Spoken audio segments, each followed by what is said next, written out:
Media Narratives. I'm George Samueli, and it is now time for, yes, the Thursday night edition of a Gaggle live stream. Welcome, everybody who has joined me. Sorry to have kept you waiting, but I hope it'll be worth the wait. There's few stories that I want to get to today, but the main story, obviously, is the death in prison in The Hague of General Ratko Mladić, who, as you know, commanded the Bosnian Serb forces during the war in Bosnia and Herzegovina, and then, but before that, he of course had commanded JNA forces in Croatia.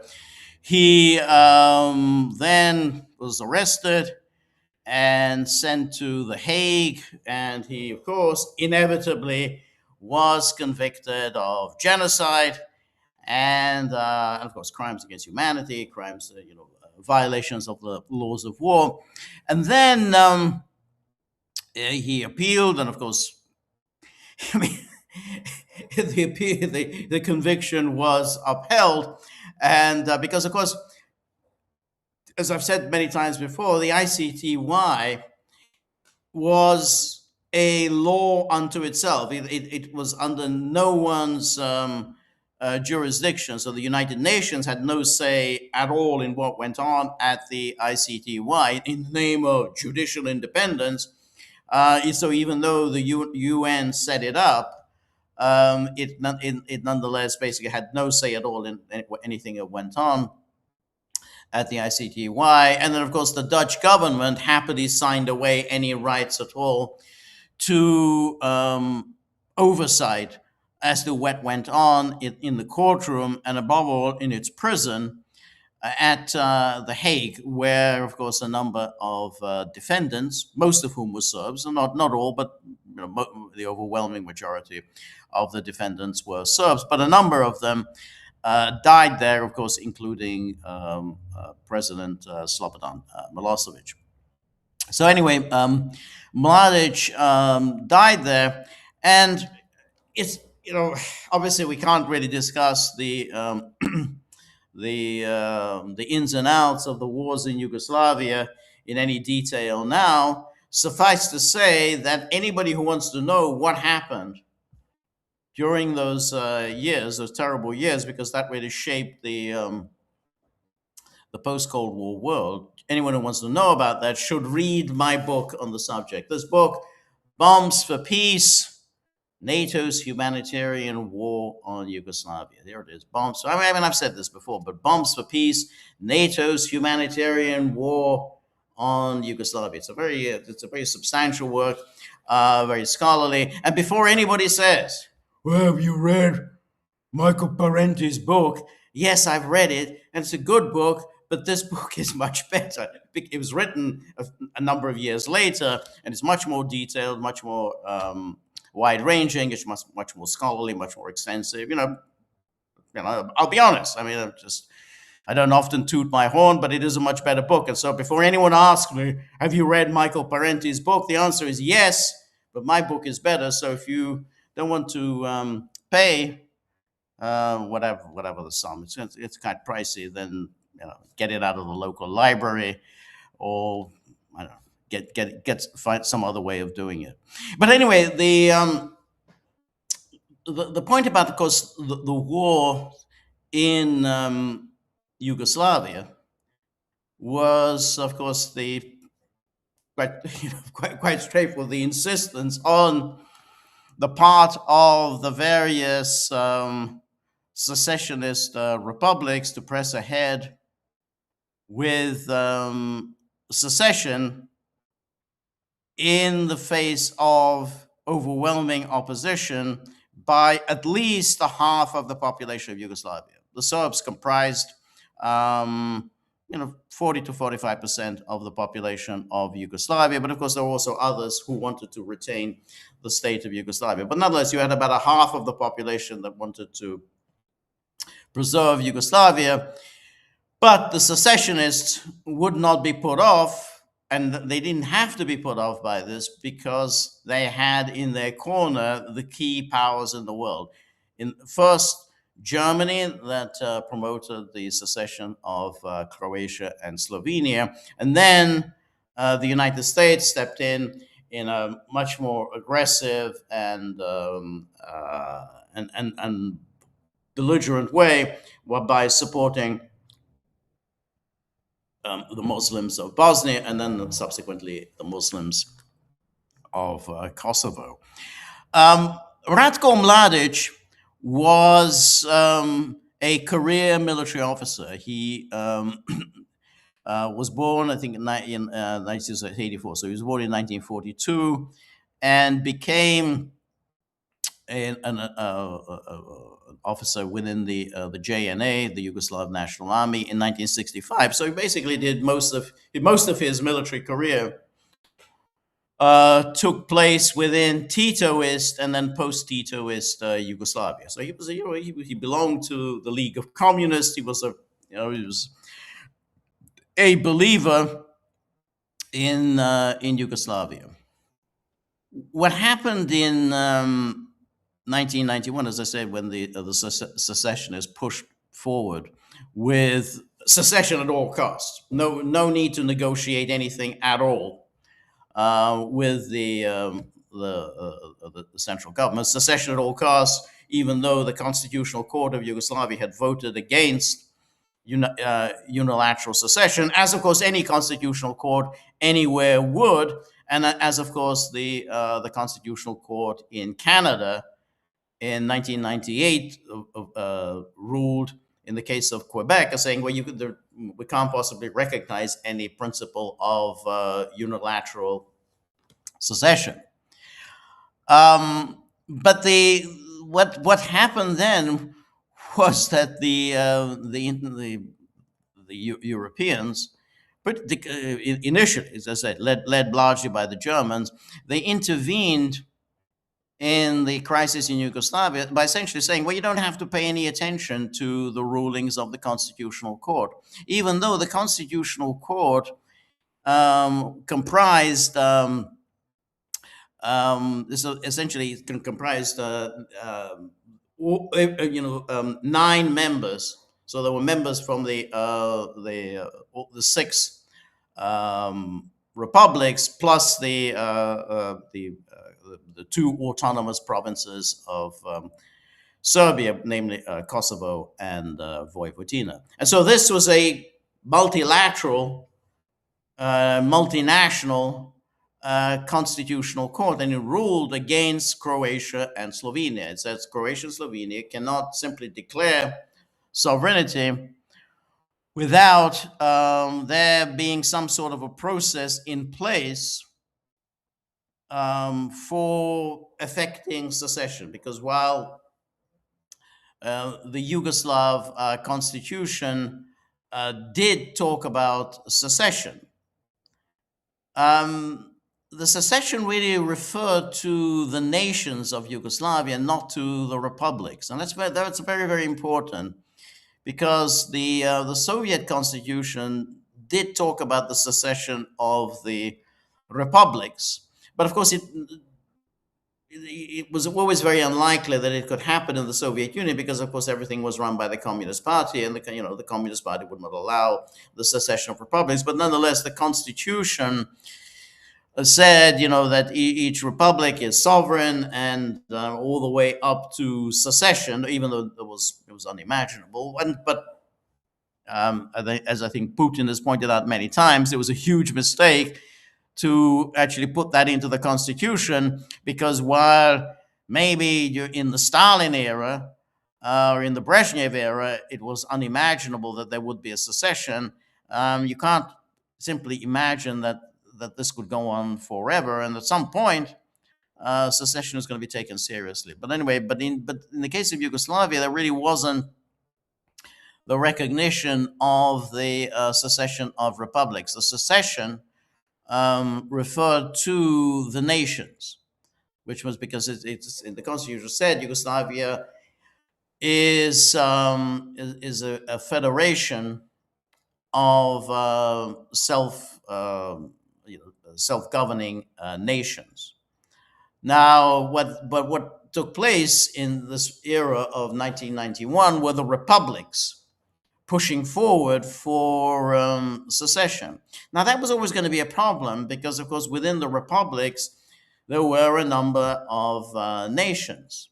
Now, in Croatia, it was already a considerable problem because, of course, in all of the constitutions of Yugoslavia, the separate constitutions of Croatia had declared that Croatia to be a republic comprised of two constituent nations. In other words, Croatia could not make any decisions without the agreement of both of the constituent nations, which was namely, of course, the Croats and the Serbs. Although the Croats were the majority, nonetheless, the Serbs were a constituent nation. Well, of course, the moment they had the first elections in 1990, and there was the overwhelming victory of Tudjman's party. They changed the constitution, and they said Croatia was actually basically the republic of the Croats. The Serbs were now relegated to the status of a minority. So therefore, Croatia could really just do, act in accordance with the will of the Croats, or so Tudjman suggested. But as I say, it really didn't. That's not true because the federal constitution trumped the republic's constitution, as of course it does in the United States in any federation.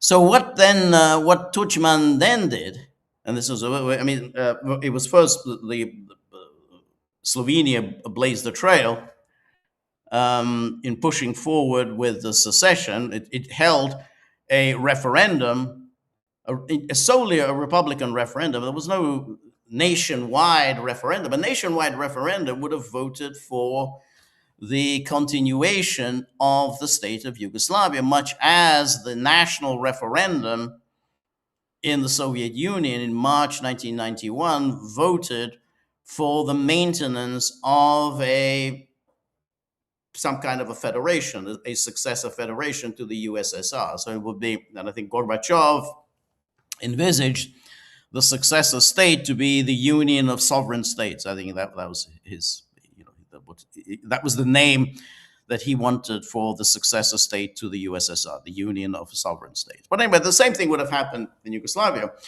But what Tudjman and Kucan in Slovenia did, which was very clever, was that they rushed ahead with referendums, but which were entirely Republican referendums. So the Republican referendums said, and that was based on questions posed to the voters that were confusing in the extreme, because then do you support the idea of Slovenia or Croatia of being a sovereign independent state? Well, that was already quite meaningless, because of course it depends on what that means. Independent of Yugoslavia, or is it independent and sovereign within Yugoslavia? And that, of course, they didn't ask. They didn't say, do you support the idea of Croatia leaving Yugoslavia? They never asked that question, because I think the vote would have gone against them. So they said, well, do you support the idea of being a sovereign, Croatia and Slovenia being sovereign independent states? I said, yeah, sure, overwhelming majority. What Tudjman and Kucan then did is to seize on that and make their declarations of independence. And so again, in the opposite, because the Constitutional Court of Yugoslavia had already ruled, no, you can't do that.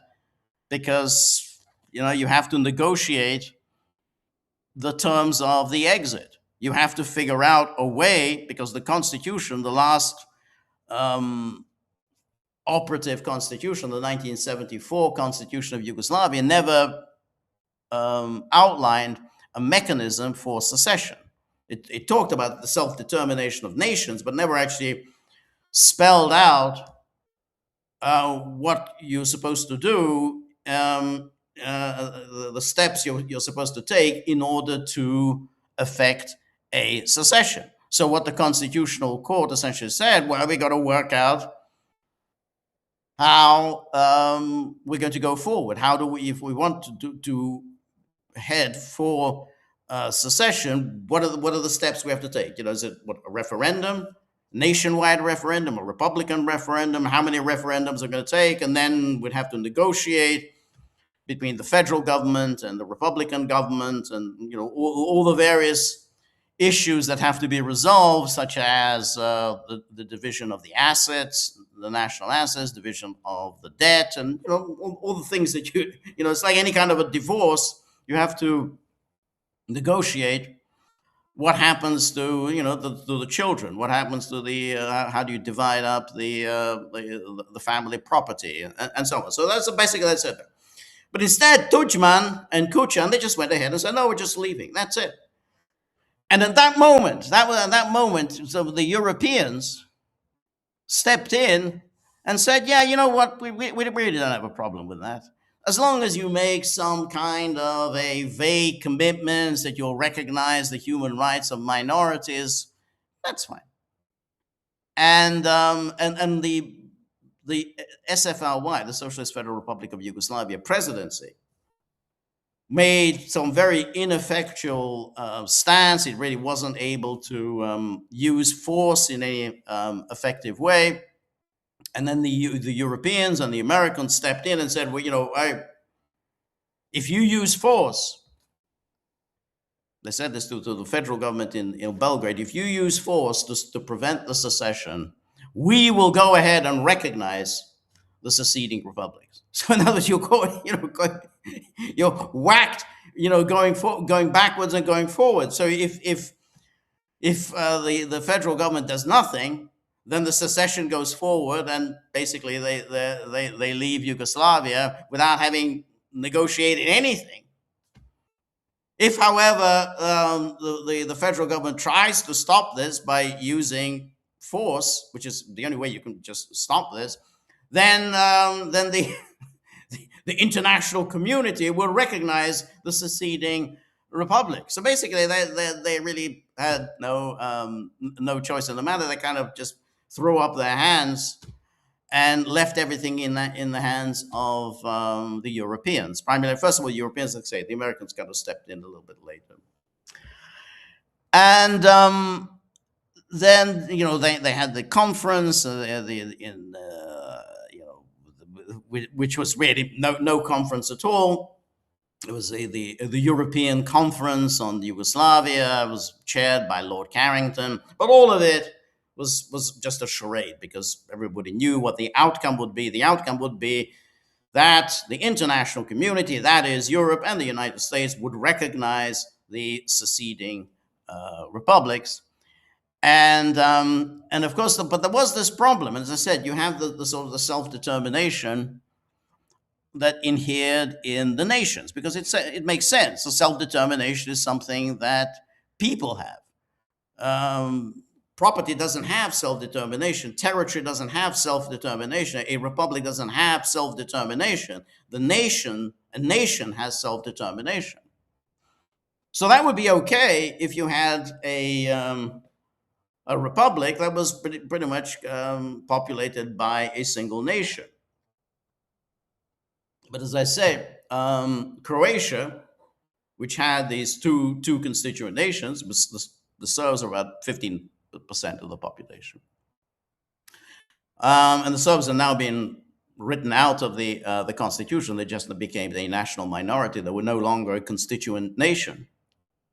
So, but the real problem, and everybody could see this problem was coming, was going to be Bosnia and Herzegovina, because Bosnia and Herzegovina it was comprised of three constituent nations: the Serbs, the Croats, and the Muslims. Now the Muslims were formed a plurality. There were about 43% of the population of Bosnia and Herzegovina. The Serbs were about 33%, and then whatever that would be, the rest were kind of Croats, or those who defined themselves as Yugoslavs. But the Yugoslavs were mostly Serbs. But they said, well, what's my ethnicity? My ethnicity is I'm a Yugoslav. Well, the problem is going to be that he again, if you're going to declare the state independent, then you would have to get all three of the constituent nations to agree to this. We saw what happened in the case of Croatia. The way they did it was just simply they wrote the Serbs out of the constitution. So where before, both Serbs and Croats would have to agree on independence from Yugoslavia, the Serbs were never going to agree to that. So in the same way, when it came to Bosnia and Herzegovina, all three constituent nations would have to agree. Well, the Serbs already said we're not going to agree to this. We don't want to create Greater Serbia. We don't want to join Serbia, but we're not going to agree to independence. So this then required a nice piece of cheating. And the cheating came about that the Muslims and the Croats then, while the Serbs were absent from the parliament, they passed a declaration of sovereignty that Bosnia and Herzegovina was a sovereign republic. It was cheating. They did it when the Serbs were absent. The Serbs were never going to agree to this. And then, so when they did this, then the Serbs said, "Okay, fine, we're not going to take part in the in the legislative activities of the Bosnian parliament, and then we're going to just create our own parliament." So again, no one is leaving anything at this stage.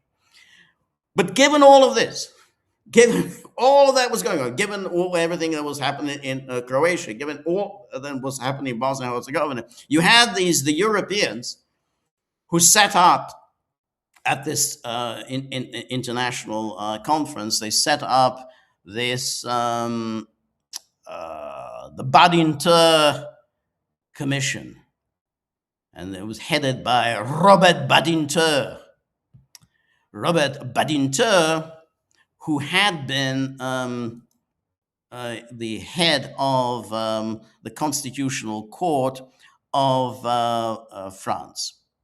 And in fact, all of the members of this Badinter Commission, who were, they were all heads of constitutional courts, but they're all heads of constitutional courts in Western Europe. There really was no one there from Yugoslavia. In other words, somebody who actually knew something about Yugoslavia. There was naturally no one there from Russia or any of the republics of the former USSR. In other words, again, people who know something about the issue of constituent nations, national minorities, Republican sovereignty, and so on. Anyway, what they ruled was that Yugoslavia was a state in the process of dissolution. Now, this was a very interesting ruling because, you see, they are constitutional. These were all constitutional lawyers. And they knew perfectly well that no state in the world is going to accept unilateral secession. I mean, no one's going to do it. So they had to get around it. How do you get around it? I mean, because hey, United States, it fought a horrific civil war over that very issue of secession. I mean, and no country is going to allow one piece of it just simply to go off on its own, without bothering to negotiate anything. Just say, well, thank you, bye bye. We get to keep all the property. We get to keep the customs, and everything. And so and I said, well, they're not going to accept it. So what they did, so what Badinter did was this saying Yugoslavia is a state in dissolution. So by saying that, they essentially, what Badinter said, well, we don't have secession as such here. What we have is a state in dissolution. So nobody is seceding from anything because Yugoslavia is in a state of dissolution. It's a word game. It was a real trick piece of deceit, legerdemain. It was a horrific, lying argument that absolutely screwed over the people of Yugoslavia. By saying, no, well, no one is seceding since Yugoslavia is in a state of dissolution. Well, what can we do? Therefore, we have to recognize the secessionist republics. And so when the question then arose, yeah, but what about this business of nations? The nations have they have self-determination. That's according to the Constitution. It's not republics that have self-determination. It's nations that have self-determination. Well, they said, what we'll do is we'll monitor these states, and we'll make sure that national minorities are protected. They're going to have to conform to the highest standards of European human rights practice. And then we know no one's going to worry about constituent nations and national self-determination. You just say, yeah, we're adhering to the Universal Declaration of Human Rights, the European Convention on Human Rights, European Convention on Civil and Political Rights, all the whole palaver, all of those things. That's how they got around that issue. But then they had to get around another issue, which was, well, what are going to be the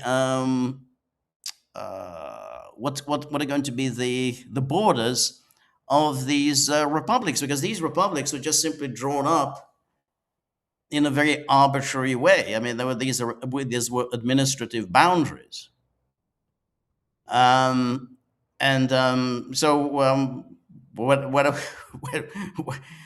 we going to do there? Because after all, it doesn't really make much sense. You have people here, like Serbs who are kind of living in Bosnia and Herzegovina. They might want to be, since Yugoslavia is no more, they might want to be citizens of Serbia. Why should they be citizens of Bosnia and Herzegovina? I mean, after all, Bosnia and Herzegovina had never existed as a state. It had never existed as an independent state. Why shouldn't they be able to join Serbia? Isn't that part of self-determination? No, said Badinter. No. The administrative boundaries that were drawn up by the communists in Yugoslavia were now to become international frontiers, and they could not be changed. And it would not. Therefore, self-determination inheres in pieces of territory, not in terms of people. And therefore, the self-determination of the Serbs just is non-existent. They have to live in Bosnia and Herzegovina. They are now known as Bosnians, even though they have no intention. They don't want to live in Bosnia. They wanted to live in their common state of Yugoslavia. Anyway, then another ruling of Badinter. This is really one of the most horrific, one of the most ghastly rulings of any bunch of legal experts. Badinter and his gang. Then they said, but then because the question arose, well, what about those who want to remain in Yugoslavia. Let's leave aside even the people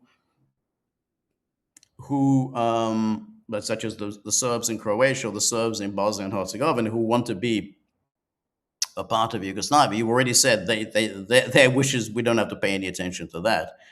But what about Serbia and Montenegro, um, which want to remain as the Yugoslavia, the core of Yugoslavia, just like Russia, was the successor state to the USSR. In other words, Russia was the core state that remained after the end of the USSR, or the same way, like in after the secession of East Pakistan, which then became Bangladesh.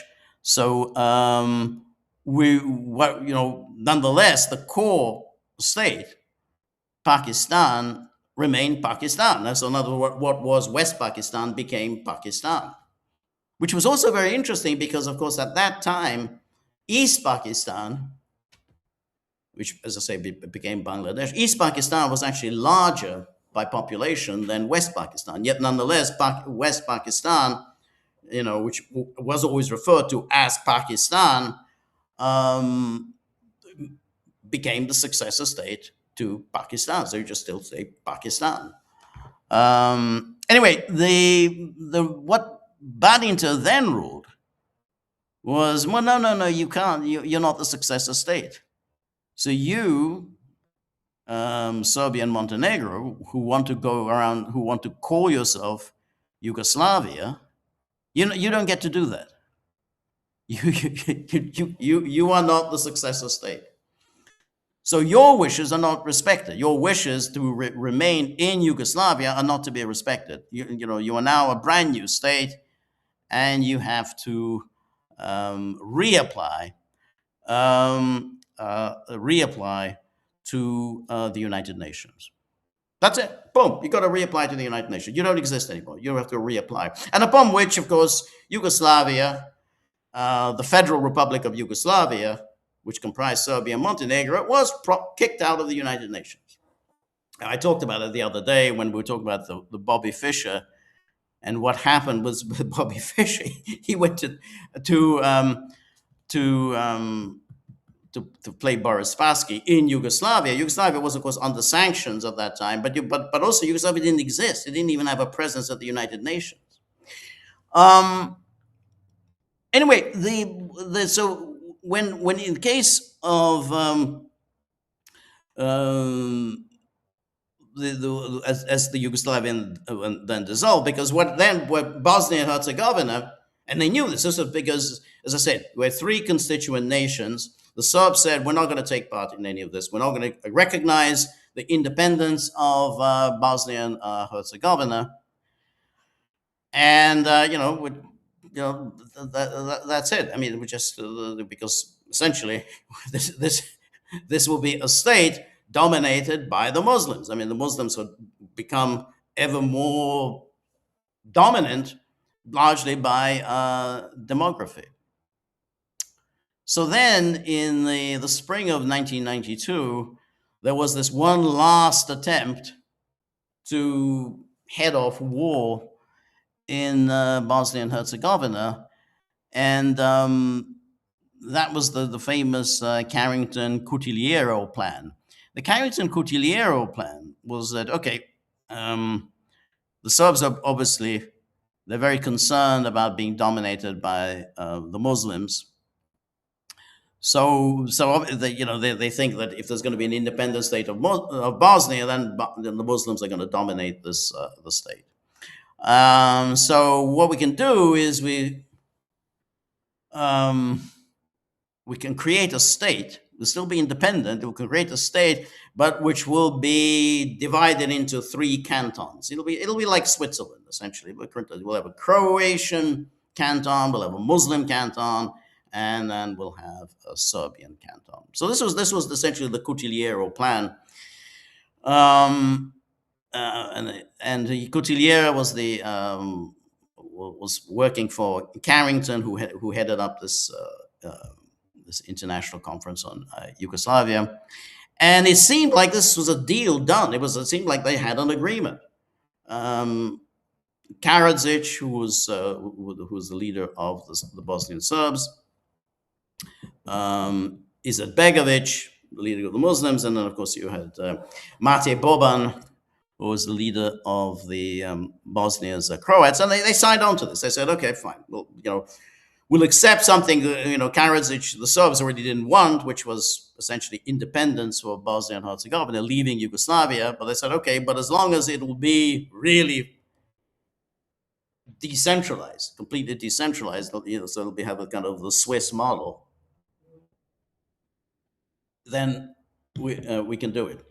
And this was a moment when the Americans really made their really poisonous entrance.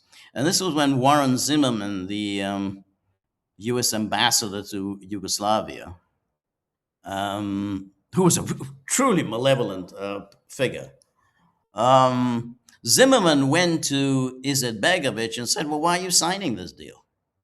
I mean, you obviously don't like it. You want a unitary state of Bosnia. Why sign it?"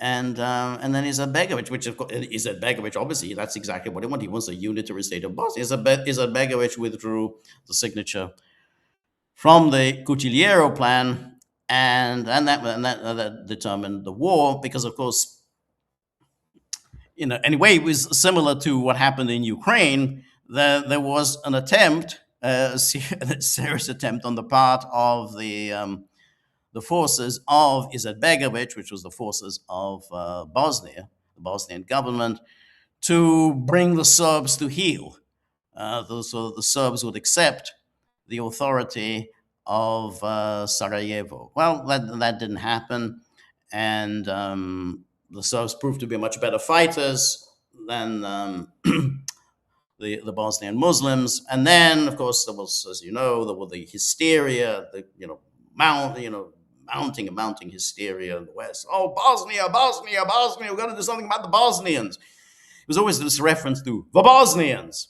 but the Bosnians always only referred to one national group only. The Serbs were never taken to be Bosnians, even though they'd lived there for centuries. But that was the Bosnians. Now, to bring this back to Mladić. So Mladić, as I say, he was a senior figure within the JNA, and as many in the JNA felt that the SFRY presidency hadn't really done what they were supposed to do, which was to send in the JNA to prevent secession. They didn't do it. They were just completely useless, ineffectual. But part of it, the problem was, of course, that a number of members of the SFRY presidency were themselves secessionists. So I mean, yes, that's why you kind of created this presidency, but a number of them really wanted the secession. So you would have the Croatian representative, and then you had the Muslim representative. You have you have the nations.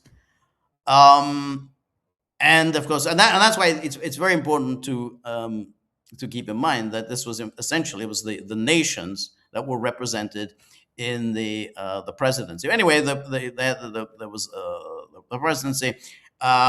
They didn't really authorize the JNA to use its force to prevent the secessions, and so those completely it was a completely ineffective intervention on the part of the JNA. More seriously, and particularly first one in Croatia, where they blockaded the JNA barracks, and of course the same thing happened in Bosnia and Herzegovina.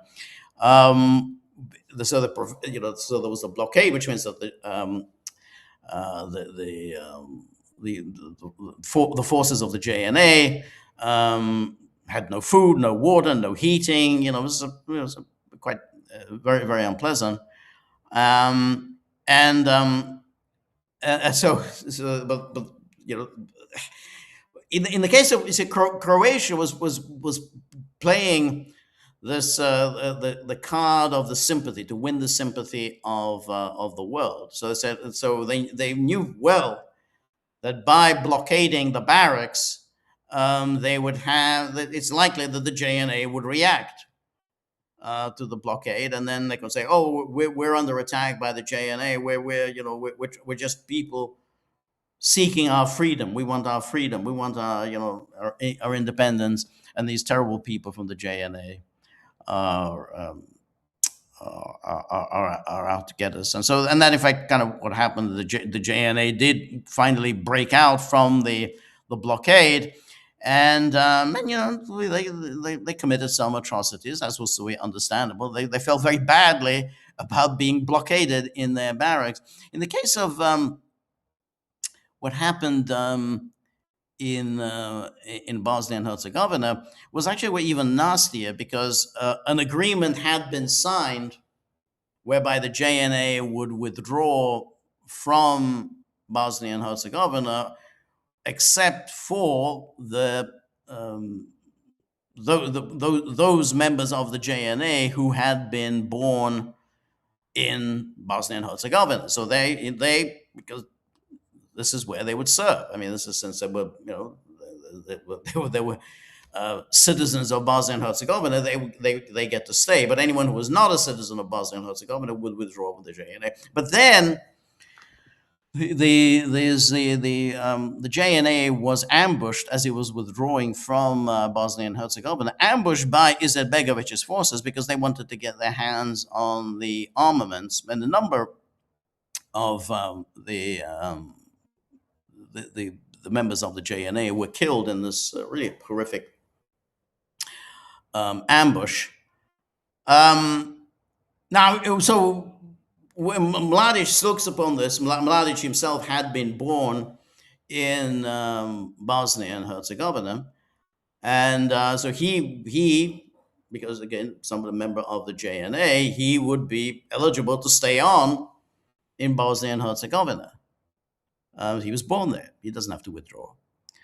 And but so initially, the JNA, they go in supposedly to try to salvage what's salvageable about Yugoslavia, to prevent the secessions. Then, of course, that they have a completely useless, ineffectual presidency, useless, ineffectual federal government. I mean, the government was beset by all these problems. This is the government of Ante Markovic. So they didn't know what the hell they were doing. They were just simply, hey, going to the Europeans, please help us out, tell us what we need to do. And then after that, then when particularly first in Croatia, the JNA said, well, okay, well, we can't prevent the secession, but what we can do is protect those who are under threat from the secessionists or the insurrectionists, those who were essentially, they said, they were illegally rebelling against the government in Belgrade. So they stepped in to protect the Serbs in Croatia.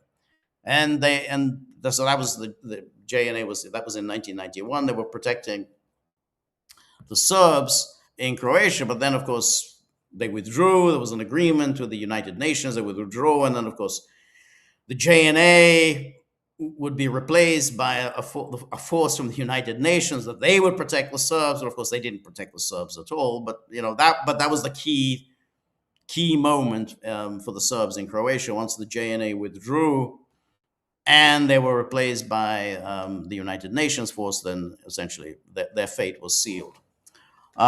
In the case of Bosnia and Herzegovina, it was a little bit different, because there was already a functioning government, which was the government of the Serbs, and so they actually created their own armed force, which was there to protect the Serbs from the forces from Sarajevo, and that's where Mladić became the commander in chief of the Bosnian Serb army. They had no idea of creating a an a greater Serbia, which was the you remember the hysteria. Oh, the greater Serbia! They're trying to create a greater Serbia. There was no one at all at that time was talking about creating a greater Serbia. All that they were talking about was first of all to protect the Serbs. But they first of all protect the Serbs in Croatia, then to protect the Serbs in Bosnia and Herzegovina, to protect the Serbs.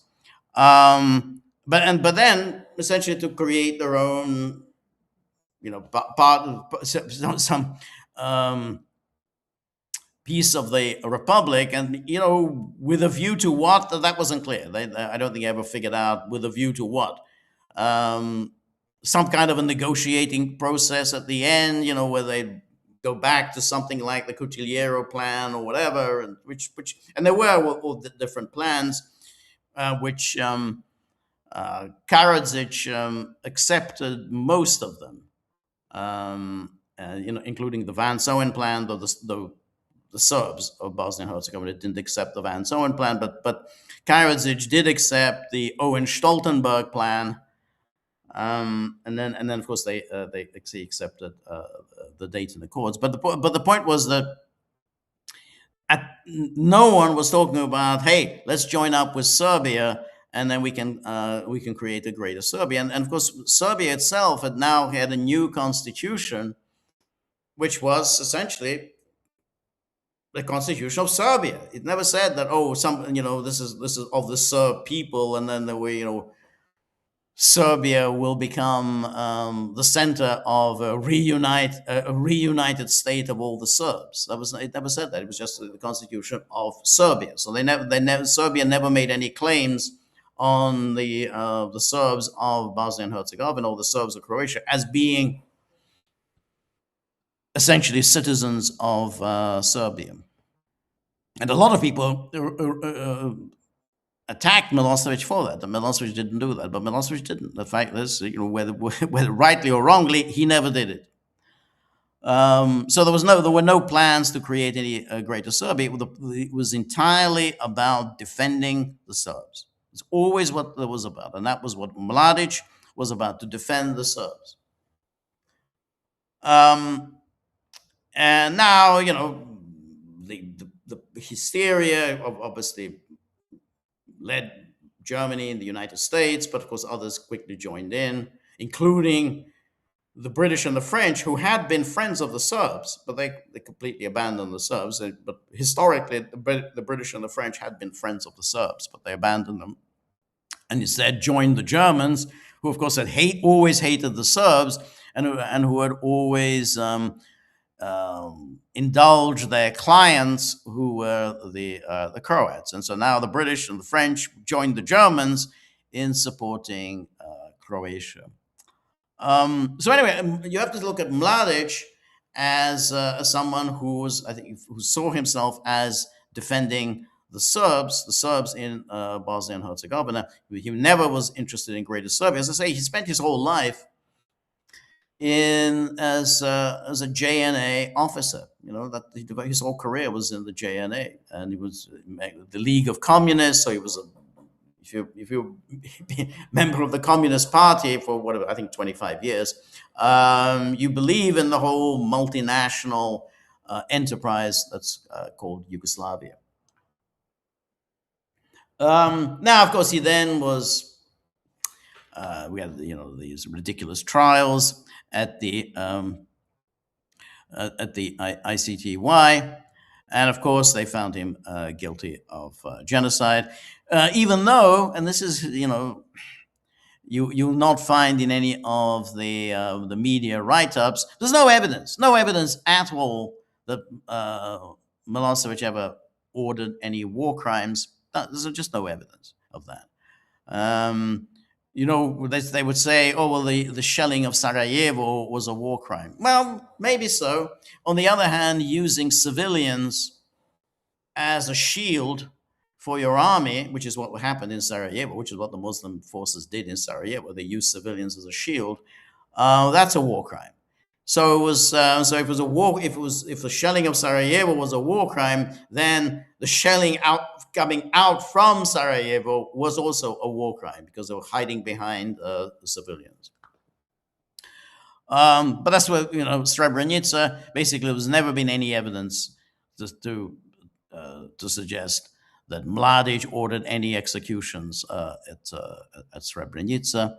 And indeed, I mean, without we're not going to go into the detail about Srebrenica, but the only person who really, whose testimony has been used in trial after trial after trial at the ICTY as having taken part in the executions at Srebrenica, and that was the trial of Drazen Erdemovic. He was a Bosnian Croat, was not a Serb. He was a Croat, and this unit that he was a part of, that he claimed took part in these executions in Srebrenica, this unit, there was a 10th sabotage detachment. It was made up of a motley of peoples from Yugoslavia. It was a mercenary force. It wasn't really part of any the army of the Republika Srpska. It was a mercenary force, and they were all there in it for the money. That's even according to Erdemovic. And Erdemovic was never able to identify who was the officer who ordered you to commit these executions. Who was it? And so they had these trials, and they said, "Oh yeah, you ordered the executions," and then they would go to Erdemovic. Was this the guy who ordered you to commit the executions? And then Erdemovic said, "Nah, he wasn't the guy. But you said he was a lieutenant colonel. This guy's a lieutenant colonel." Yeah, but there's a different lieutenant colonel. So that was an embarrassment for the ICTY. So the ICTY then said, "Well, that was the lieutenant colonel that Erdemovic was talking about. So why did he identify him as the lieutenant colonel who ordered him the execution?" Well, he was confused. The poor guy, he's a little bit, a bit mental. He was confused. But that's the lieutenant colonel, even though your chief witness didn't identify him as the man who ordered the executions. Anyway, and indeed, interestingly enough, one of the judges at the ICTY said in a dissenting opinion, I think Judge Nyambe, we still don't know who ordered the executions. I mean, we can say it was Mladić. You can say it's Mladić to the heart's content. We just don't have any evidence that Mladić ordered these executions. But it doesn't really matter. The ICTY, genocide. Mladić committed genocide. Karadzic committed genocide. Blah blah blah. But there's no evidence for any of it. Leave aside the ridiculous mischaracterization of what happened in Srebrenica as genocide, or even everything else that was mischaracterized. Anyway, so that was, he was convicted in 2017, but he'd been in prison now since 2011. So I think he was arrested in 2011, and the trial went on for about 5 years. Convicted in 2017, then he appealed his conviction, and then in 2021, the appeals court confirmed the conviction for genocide. Now, he's quite an elderly man, and he had made, his lawyers on his behalf had made a number of pleas to be released on humanitarian grounds. That he's dying, and maybe he can be allowed to die in peace in Serbia, in a hospice in peace in Serbia. And of course, the ICTY, and then it's now been changed as it has a new name, the residual mechanism, whatever the hell that means, but that's the new name for it. Now, so this residual mechanism turned him down. Of course, they turned him down for any kind of humanitarian release. So I want to look at that. What really happened there on that issue, just on this humanitarian issue, this plea to allow this elderly man, this 84-year-old man, to die, in peace in Serbia. That was, which was why the residual mechanism said nope, can't do it. But anyway, first let's take a look at the response today.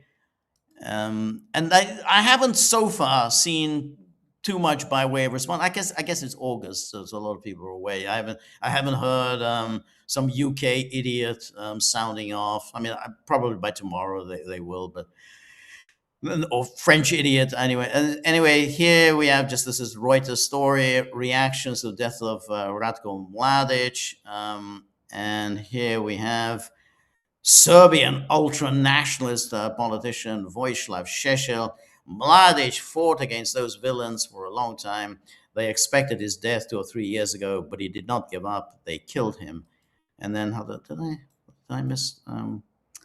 This is Milorad Dodik, the former leader. I love the way that Reuters characterized him as a separatist leader. He's never been a separatist leader. He's been a leader of the Republika Srpska, who's been president, but he's never been a separatist.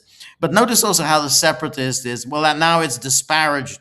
The term is used disparagingly, but it was okay when Croatia separated. It was okay when Bosnia under Izetbegovic separated. Now this horrible thing called the separatists. Anyway, Dodik says it is a murder. He was respected by Serbian people. As a commander, he stood to defend Serbs. And then we have Vucic.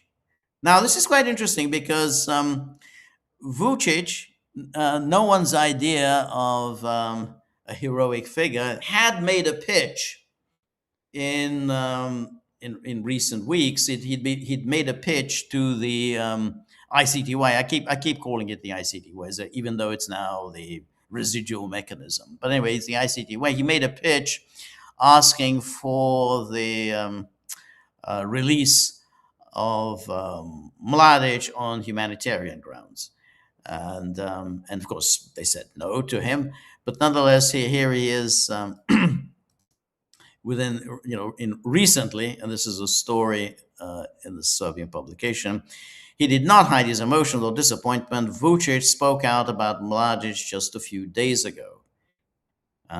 Serbian President Alexander Vucic spoke out just a few days ago regarding the health condition of General Mladić, who was in custody at The Hague, not hiding his emotions and disappointment over the way Mladić was treated.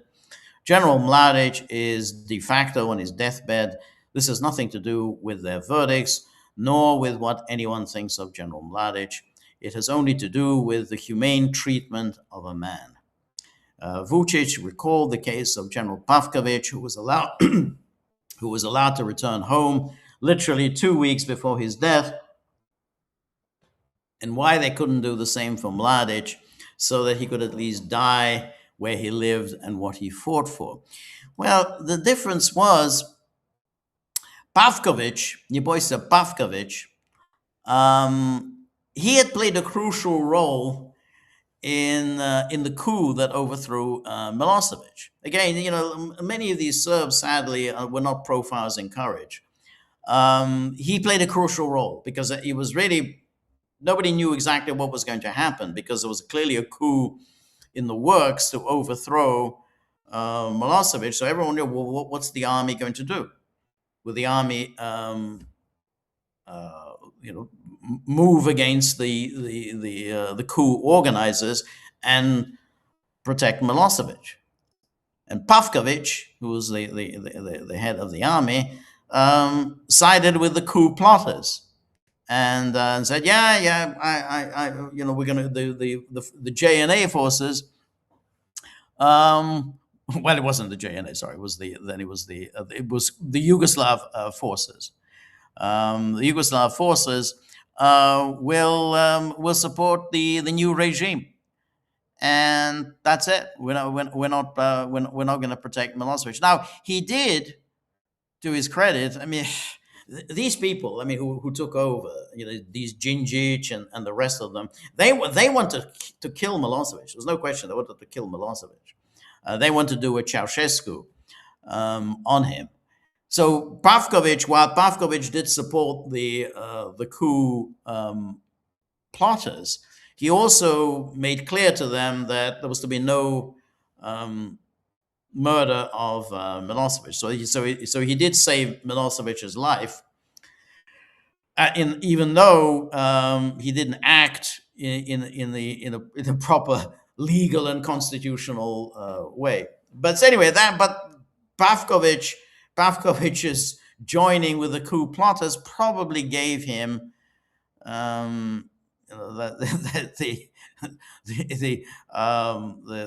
the final blessing from the ICTY. Yes, you can go and die in the with your family. So if Pavkovic had allowed the killing of Milosevic, if they which was always the plan, that was always the Clinton Albright plan, that there would be a Ceausescu moment in Belgrade. And if he had allowed that, I think he wouldn't have been put on trial at the ICTY. So I think if because then I think he would have served his masters appropriately. That's what we wanted from you. We wanted this execution of Milosevic, and then but I think because Pavkovic saved Milosevic's life, and in doing so enabled Milosevic to be sent to The Hague. And again, they thought, oh, that would be fantastic. But Milosevic turned out to be a very, very effective defendant at The Hague. Very, very humiliating, very, very embarrassing for NATO. And I think they never really forgave Pavkovic for that. If he had gone the way of, they strung him up on the lamppost, I think Pavkovic would probably have not been put on trial. But anyway, that's the reason. But anyway, that was why Pavkovic was released on humanitarian grounds, and Mladić wasn't. But anyway, let's go back to this. So Vucic says, as that's the same why I couldn't do this for Mladić. And then Vucic said, this is not exactly the civilization we have been told about for so many years and decades.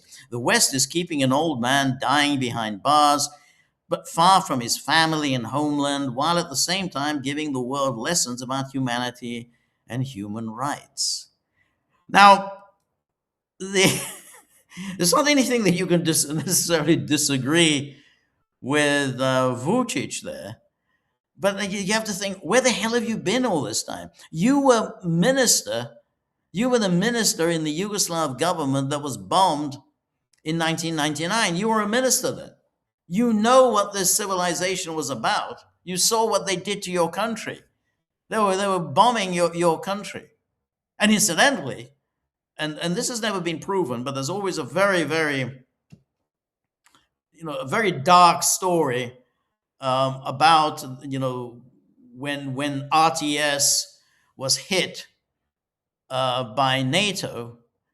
Vucic, who was the minister at the time, he was the minister for communications. He had been invited to the RTS studio for an interview. He was going to be interviewed by Larry King. Larry King wasn't, of course, going to be there. I mean, Larry King was, he's not stupid enough to be in Belgrade. But Vucic, was supposed to go to the RTS studio, there would be makeup girls and everybody, he'd be kitted out and everything to be interviewed by Larry King. This is while the bombing is going. So he was on his way to the RTS studio, but apparently somebody, who knows what, somebody had told him, maybe you should, not not show up for this interview. Anyway, apparently he was on his way to the RTS studio.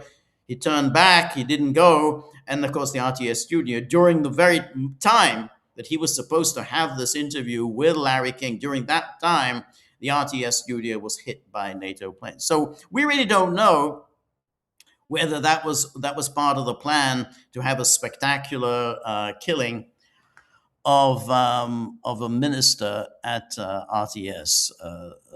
RTS studios. We don't know. It's always, but it's always been a kind of a question that's been hanging over that bombing campaign.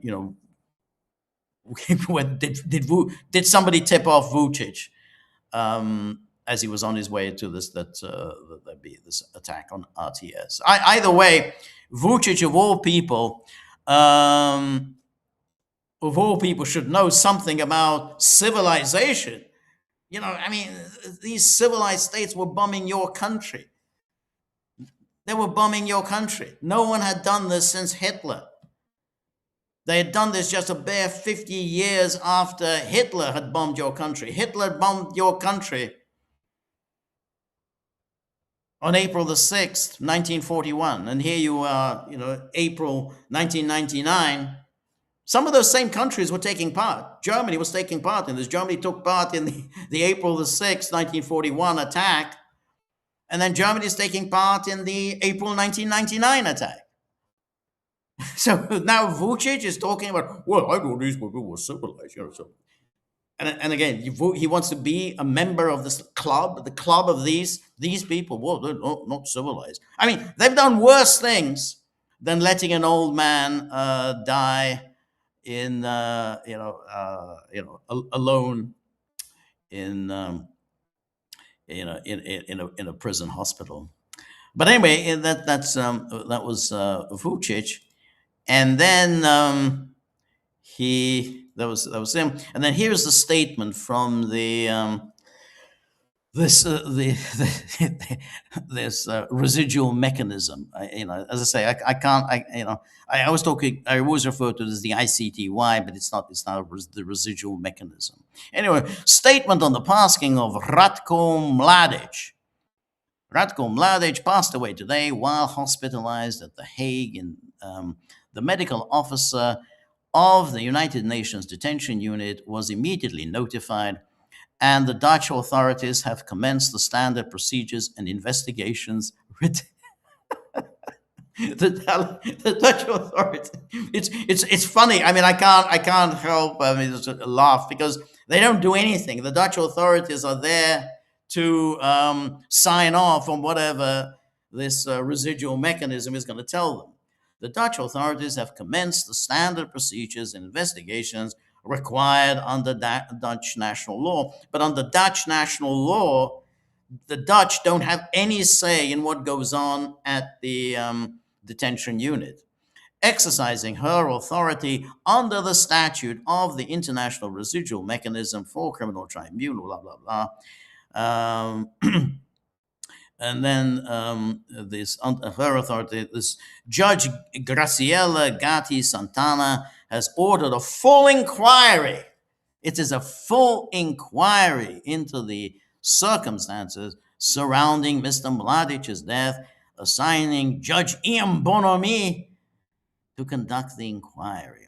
So now whenever they had these inquiries, they're inquiring into themselves. So they, no one else gets to have a look in. They make an inquiry about themselves, and of course, they naturally absolve themselves of any responsibility. Ian Bonomi is one of these fake Scottish buffoons. One of these people whose stock in trade is just talking in a thick Scottish accent, as if that gives them a kind of a gravitas, makes them, someone to take seriously. But he was one of the judges in the Milosevic trial, which was very interesting because halfway through the Milosevic trial, the presiding judge, this awful person called Richard May. Sir Richard May. They made him a knight just before he died so that he could have a nice title, Sir Richard May. Anyway, Sir Richard May died. So just as the prosecution had presented their case, he died. Boom. That was so 2000, yeah, 2004. So that was, yeah, so it was 2 years. So there've been 2 years. The trial started in 2002, and then 2 years later, as the prosecution presented the case, the presiding judge dies. Well, that's a bit of a problem because you've had all these witnesses, and you had all this huge mountains and mountains of evidence presented, and now a judge is dead. Now, in such a case, you would have to say, okay, well, you can either order a mistrial, or you're going to have to just basically start all over again. But instead, the ICTY said, "Well, not to worry. We'll just replace May with Ian Bonomi, this Scottish buffoon." Anyway, so Bonomi replaced May, and you think, well, okay, but you've got 2 years of testimony to go through. You've got 2 years of massive a number of exhibits, all the exhibits that have been submitted. How are you going to? How long is that going to take you to catch up? And even then, it's a problem, because you're going to have to catch up. You weren't there for the actual testimony, so you can't really judge people's body language, whether they seem credible or not credible, and whatever. All of the things that you have to. That's why you have judges. They're supposed to make these kinds of judgment. I said, nah, don't have to worry about that. Just shove him on, and we'll have Bonomi will replace May. It'll probably take him a couple of weeks to get on top of all this material, and then we can start defense part of the case. And of course, when they began the defense part of the case, first thing that they did with Bonomi as one of the judges, the first thing that they did was said, well, Milosevic doesn't have the right to carry out his own defense. We're going to impose an attorney on him.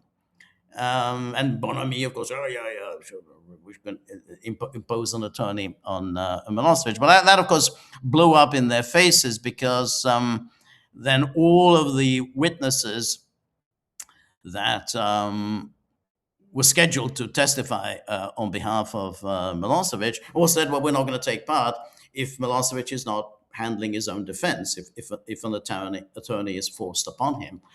And then they had to back away from that decision. So Milosevic returned to handling his own defense. But so Bonomi first he takes over. Yeah, it should take me a couple of weeks to get on top of all this material.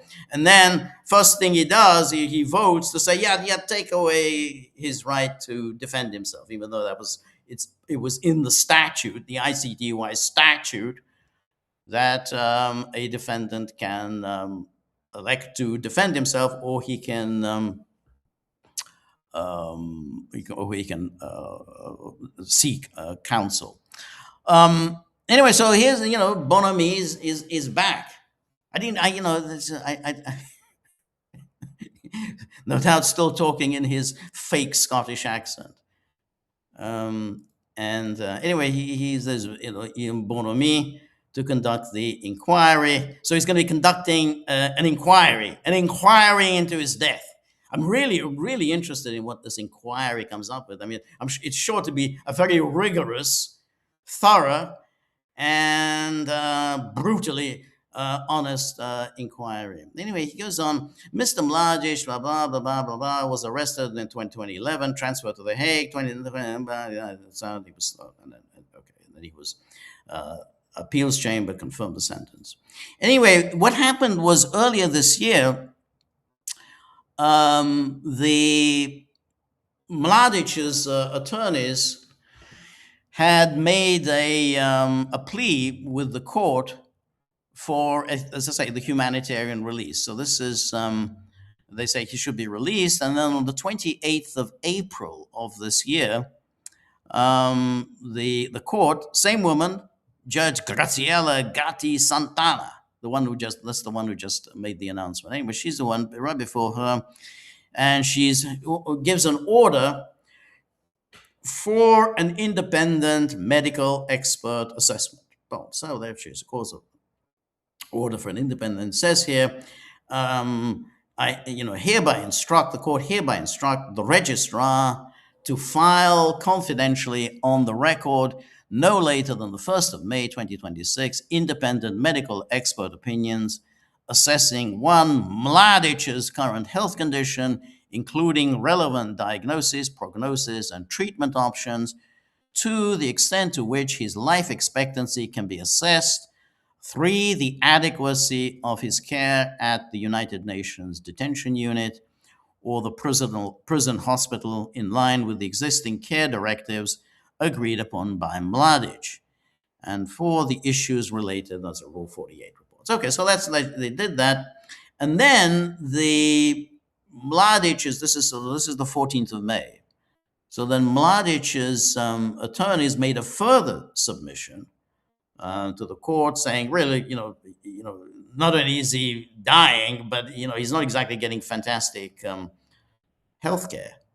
Anyway, it says, respectfully, Madam President, under these circumstances, blah, blah, the further detention of Mladić has ceased to be a proportionate measure, and humanitarian concerns now dictate his release. Otherwise, the continued detention would amount to cruel, inhumane treatment.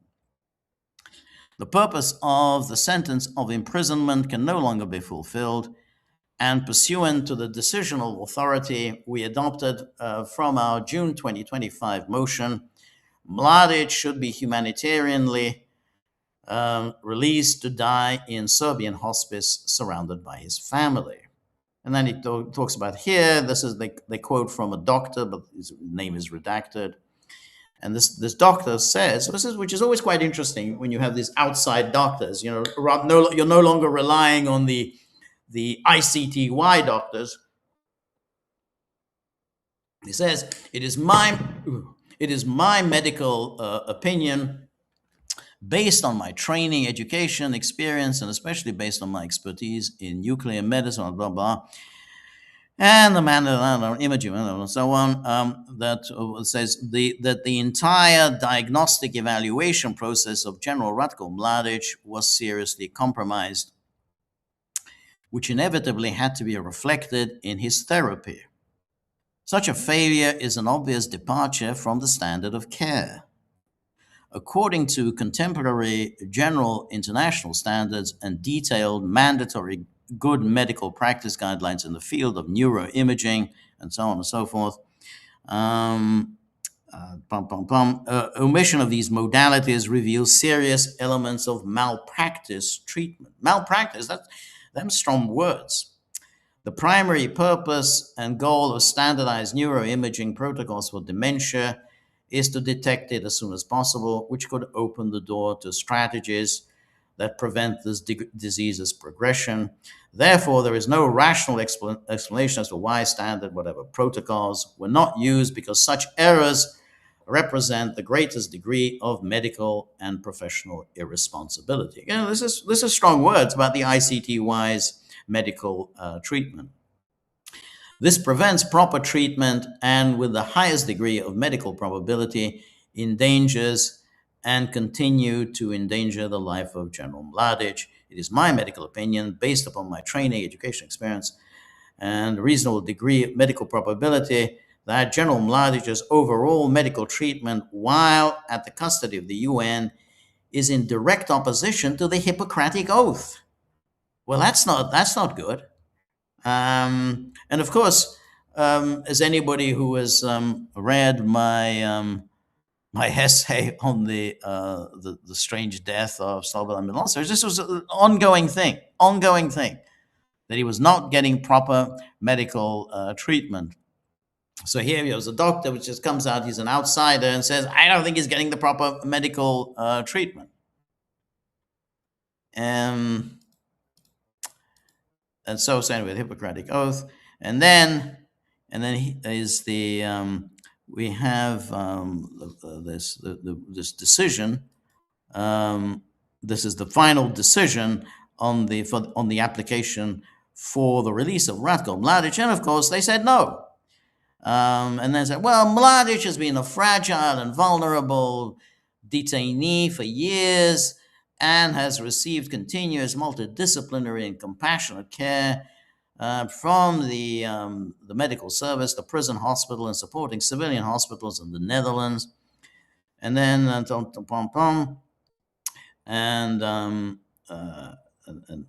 said all involved physicians emphasize that the ultimate goal is maximizing Mladić's comfort.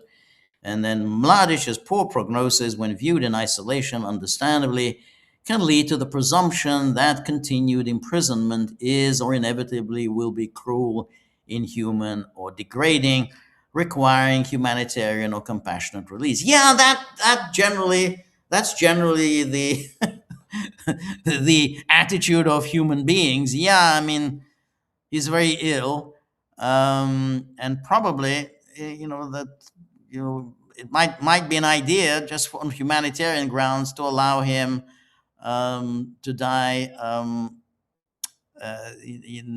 not in a prison. This presumption rests, however, upon a number of assumptions, including blah blah prison systems. One, prisoners face undue barriers in accessing appropriate specialist treatment, palliative care, blah blah blah. Prison conditions generally exacerbate vulnerability. You can see they're just spinning out these words, and four, incarceration prevents sufficient and meaningful family contact. Yeah, all of those assumptions, and they're all true.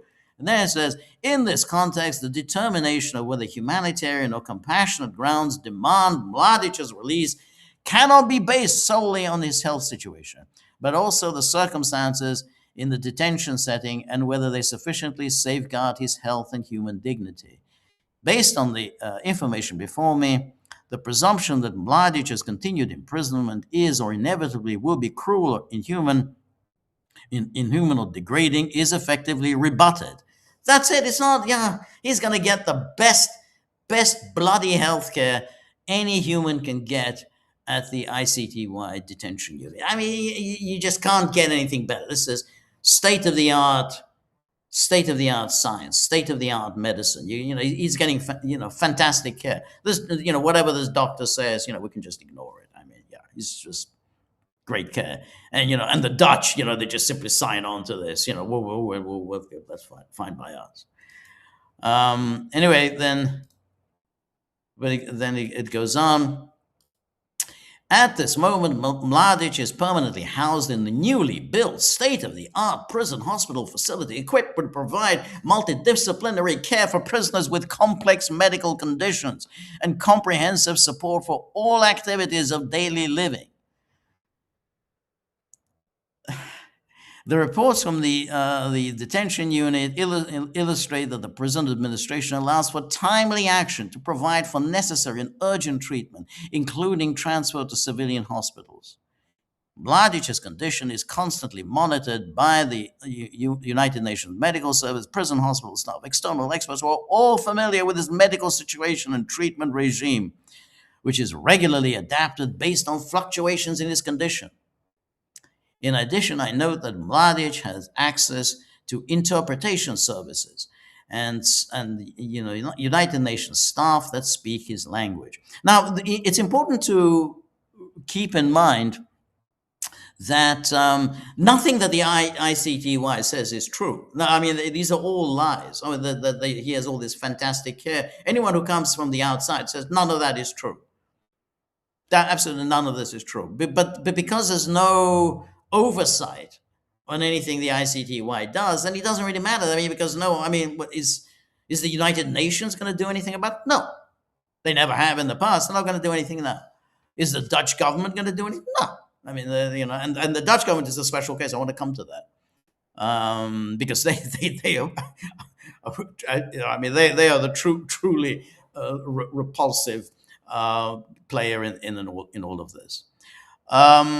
But here, you can see that here they're saying that it's fantastic, but none of that matters. He's dying. They acknowledge he's dying the humanitarian thing to do is to let him die, at his home, with just surrounded by his family. That's a humanitarian thing. I mean, the whole idea, oh, he's got this fantastic healthcare. To do what? Even if what you said were true, even if that were true, and this is the best healthcare anyone in the world is receiving, which itself is ridiculous. But let's say it is indeed the best healthcare. What does it matter? The man is dying, and there's a kind of a humanity. He wants to die at home with his family. His family wants him to die at home with them. His friends want him to die at home with them. His lawyers plea for that. So what is the point of making this whole song and dance about all these fantastic, medical equipment? To do what? And there he goes on. So prison have taken a pro, and so while Mladic's recent decline is concerning and presents additional challenges for his care, I note that further interactions have taken place, blah, blah. In this context, the United Nations Detention Unit and the prison hospitals have taken appropriate steps to mitigate risks presented by any language barrier, and I request the registrar to continue ensuring necessary access to interpretation, bearing in mind Mladic's fragile and fluctuating health. So he's not getting proper interpretive service, and of course they don't. Anyway, it says, furthermore, and as detailed in the previous decision, Mladic's palliative care needs are fully met in the prison hospital. He continues to benefit from care-centered approach. It's care-centered.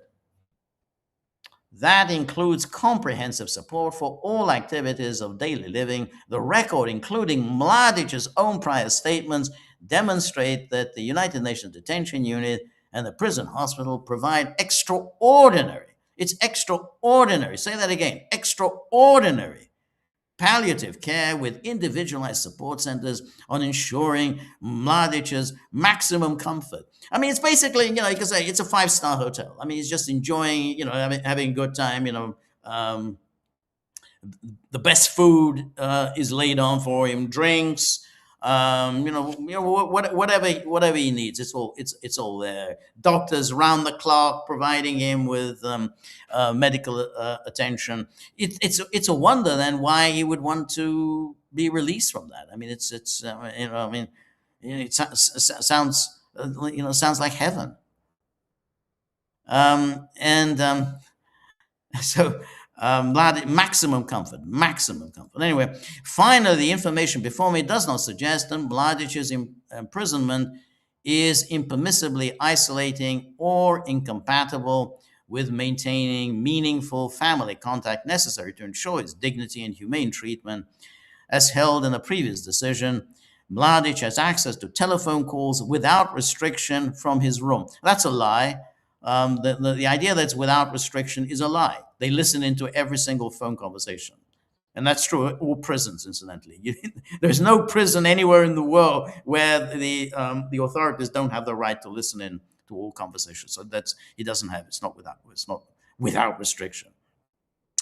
And arrangements allow him to receive visits at the prison hospital in private and undisturbed setting, even when he's unable to leave his bed. Well, that's all very interesting because, of course, he's a Serb and he's in Holland. He's a long way from his family and friends.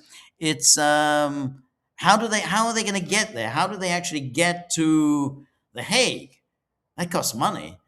And staying in a hotel in The Hague, that costs money. The notion that they can just simply go there, oh, you got all best, family, friends all around you. Who's going to pay for these trips to The Hague and back? Anyway, that's the blood from and then it says Mladić benefits from 10 full days of in-person family visits per month, and the detention unit management has further indicated its willingness to consider additional physical visitations on a case by case basis under the current circumstances. Case by case basis.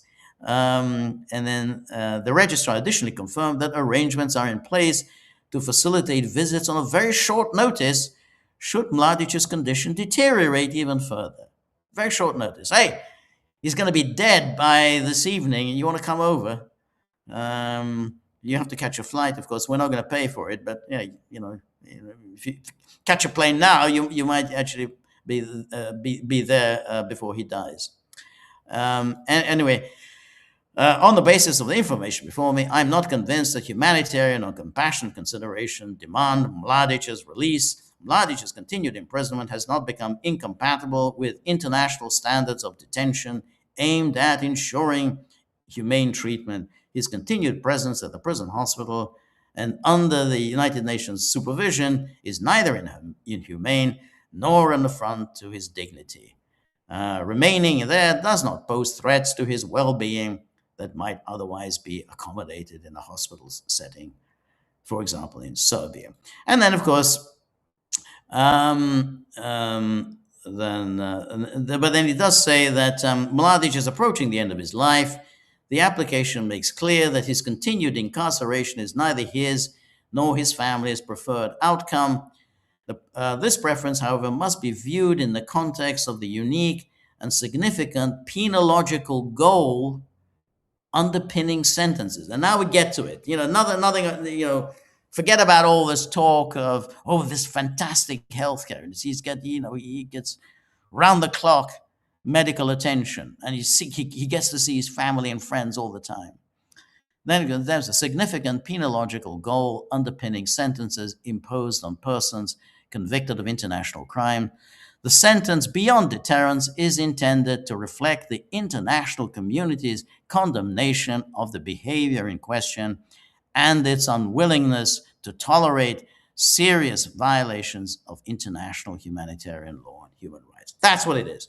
They know perfectly well that if they were to release Milosevic on humanitarian grounds, you say, hey, why don't you, just do? He's dying. They know perfectly well he's dying. Just let him die at home with his family around him. Now, because we might get attacked. We're going to be attacked, obviously, by the Bosnia hysteria brigade, but of course we'll also be attacked by the Dutch, and this is why I wanted to address this particular issue of the Dutch. Now, we've had the whole phony baloney thing of, The Hague, this is the center of, international justice for no particular reason other than that was where the first laws of war were formulated, the Hague Conventions. Anyway, so ever since then, all these international courts were centered at the Hague. And of course, the International Court of Justice, which is the World Court, which is the United Nations Court, is at The Hague. But then the ICTY, there was never any particular reason why it should be at The Hague. But it gave the ICTY a particular authority. Well, it's yet another court at The Hague. The ICC, which has no affiliation whatever with the United Nations, that also is based at The Hague. But the Dutch, who signed these agreements, and signed away any right to any oversight of these courts and these prisons that are actually on Dutch territory. They just happily signed that away, so they don't know anything that goes on in those prisons. They say, they just accept. They say, so and so committed suicide. Okay, well, we just accept it. Really? You just accept it? So and so committed suicide? Milosevic died in his sleep. Okay, well, that's it. He just died in his sleep. Okay, you accept it? Anyway, the Dutch played a particularly a creepy role in the war in Bosnia and Herzegovina. Basically, without getting into details, they created these safe areas, and the safe areas, which of course were safe for the Muslim armed forces that were based in those safe areas. One of which, the most famous of which, obviously, Srebrenica was. Sarajevo was a safe area. Tuzla was a safe area. Žepa was a safe area. Anyway, those six safe areas. But they were safe for the Muslim armed forces that were located there, but they weren't safe for the Serbs who were living in the neighborhood, because they were continually attacked by the Muslim armed forces based in those safe areas. But even so, the United Nations Security Council, including Russia, and as I say, Russia's performance during the wars in Yugoslavia was a disgrace. So the Russians should forever be ashamed of themselves for what they did during those years. But nonetheless, they created these safe areas. But the problem arose, and it arose because the first safe area was Srebrenica. The problem arose that because they were not safe, they were not safe for anyone around the safe areas, that the United Nations wasn't really willing to send any forces there. I mean, you're not going to send peacekeeping forces where there's no peace to keep. And so there was all the talk. Well, if we have safe areas, who's going to protect the safe areas? And so the United Nations wasn't going to send any forces to protect those areas. And right away, the Dutch, who were among the most hysterical. This is 1993. Among the most hysterical about Bosnia. Said, "Oh, we'll send them. We'll send this battalion. It's called the Dutch Bat. We'll send them. It's not going to be authorized by the United Nations. We're just simply going to have them there protecting the Srebrenica." So, and that's the Dutch Bat. But the problem was that they didn't actually do anything. What there was, the whole point of having a safe area is that everybody is safe. The people in the safe area are safe, but also the people around the safe area are safe. And that required disarming. That you had to disarm the armed forces that were based in Srebrenica. But Dutchbat didn't do that. They absolutely didn't do that. And so here I will quote, this is just a part from this book that, as I say, everyone should read, everyone should order today, Bombs for Peace. But I just want to read a section from this book about the Dutch who will be particularly distraught over the release of Mladić. And so here is, I just want to read this out. It says, though Boutros Ghali, he was the UN Secretary General at the time, Boutros Ghali characterized the presence of the 28th Division in Srebrenica as a, quote, violation of a demilitarization agreement, UNPROFOR did little to enforce the demilitarization regime. Dutchbat, the abbreviation for Dutch Battalion, the force the Dutch government volunteered to send to Bosnia to protect the safe areas, was under strict orders not to carry out any serious demilitarization. So remember, was under strict orders not to carry out any serious demilitarization. As a result, from April 1993 on, according to Colonel Thomas Karamans, the commanding officer of Dutchbat, Srebrenica became more, not less, militarized. The world had been led to believe the opposite. The legerdemain was achieved by UNPROFOR not seeking demilitarization while pretending that it had been secured. Dutchbat was under orders to maintain the facade of domestic tranquility. Major Robert Franken, the deputy commanding officer of Dutchbat,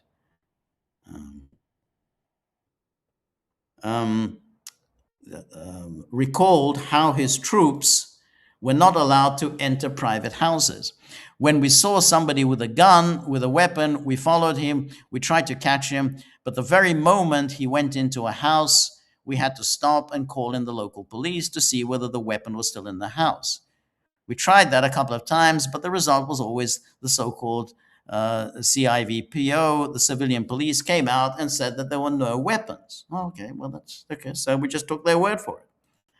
The Dutch bat lacked the authority to undertake disarmament.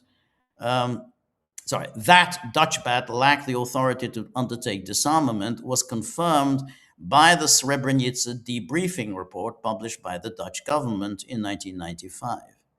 A problem for Dutch bat personnel was that if during a patrols they came across armed BIAH, which means Bosnian Army personnel, these are the Muslim armed forces, Bosnian personnel or civilians, they were not authorized to use force in disarming them, nor were they authorized to enter houses without consent.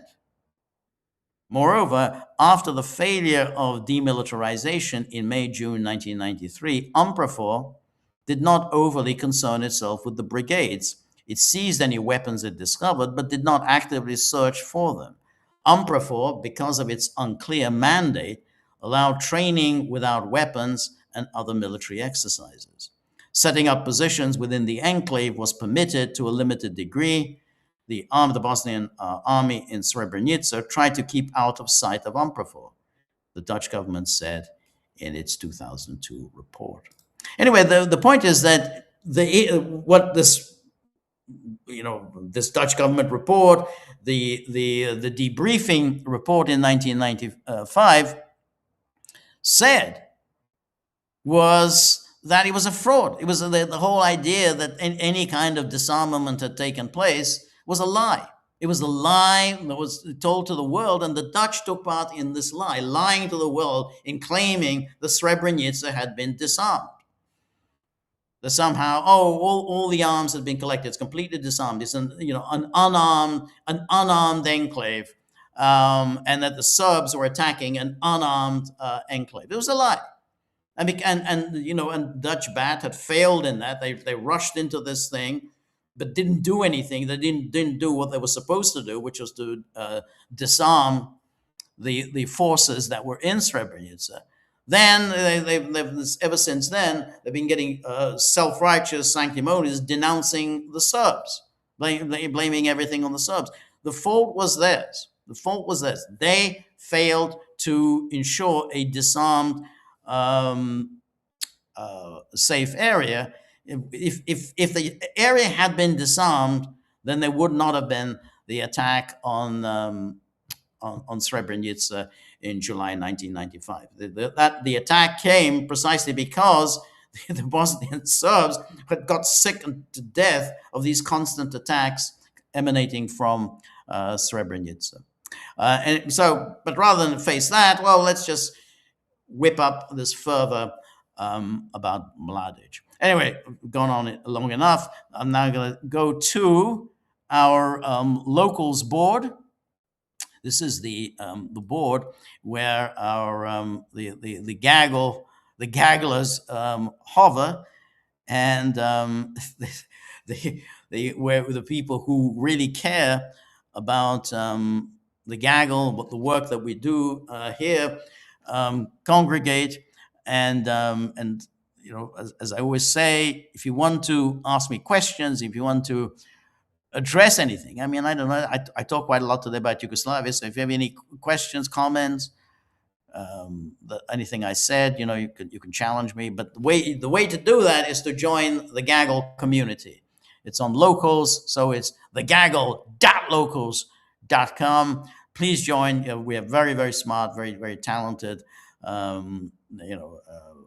people here, and one of whom is the person who's asking the first question. Is called Cynthia, who is our film expert. This is the Gaggles film scholar who constantly enlightens us, and with her very learned, very erudite, highly informed discussions about cinema history, about cinema production.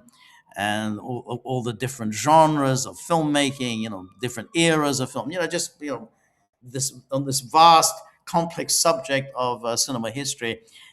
You can't get a better guide than Cynthia. So we're very fortunate to have her. Again, a great reason to join the gaggle, because you get to enjoy Cynthia's really fascinating cinema commentary, and it particularly comes to us when we have our weekly screenings on Monday night. And we always have something good. This week we have The Long Hot Summer, starring Orson Welles, directed by, and of course, and Paul Newman, but directed by Martin Ritt. So, an interesting film. Again, not may not be the greatest film ever made, but nonetheless very interesting of the genre of that filmmaking. And you get to enjoy the film as a member of the gaggle, and above all, you get to enjoy the accompanying commentary and criticism and aesthetic insights of Cynthia. So please, thegaggle.locals.com. Anyway, Cynthia's question is Stas Krapivnik called CIA directors Ratcliffe's 3-hour Moscow visit U.S. imperial showmanship with a C-17 and a huge convoy serving as theater, not diplomacy. The C-17 likely carried Ratcliffe's secure cars and guards, avoiding Russian vehicles that could have been bugged. He dismissed claims Ratcliffe went to warn Moscow, saying Russia wouldn't allow it. Instead, Ratcliffe may have gone to sell Moscow on a U.S. policy shift on Iran. Trump called it a semi-routine, but the secrecy tells a different story. Well, a couple of things. First of all, there's not much secrecy. I mean, the story was broken right away. We've all known about it. So a secret meeting is one that we don't know about. But so we knew about this right away, so it was no secret at all. I do agree that I don't believe that Ratcliffe went to Moscow to warn Russia about attacks on NATO territory. Because if the United States were to do that, if the United States really wanted to issue threats to Russia, then that would be done through, first of all, the president himself. I mean, if you want your threats to be taken seriously, then you want a person at the highest level issuing the threats. Then you take it seriously. So you either the president or the Secretary of State, Marco Rubio. Then Russia might take it seriously.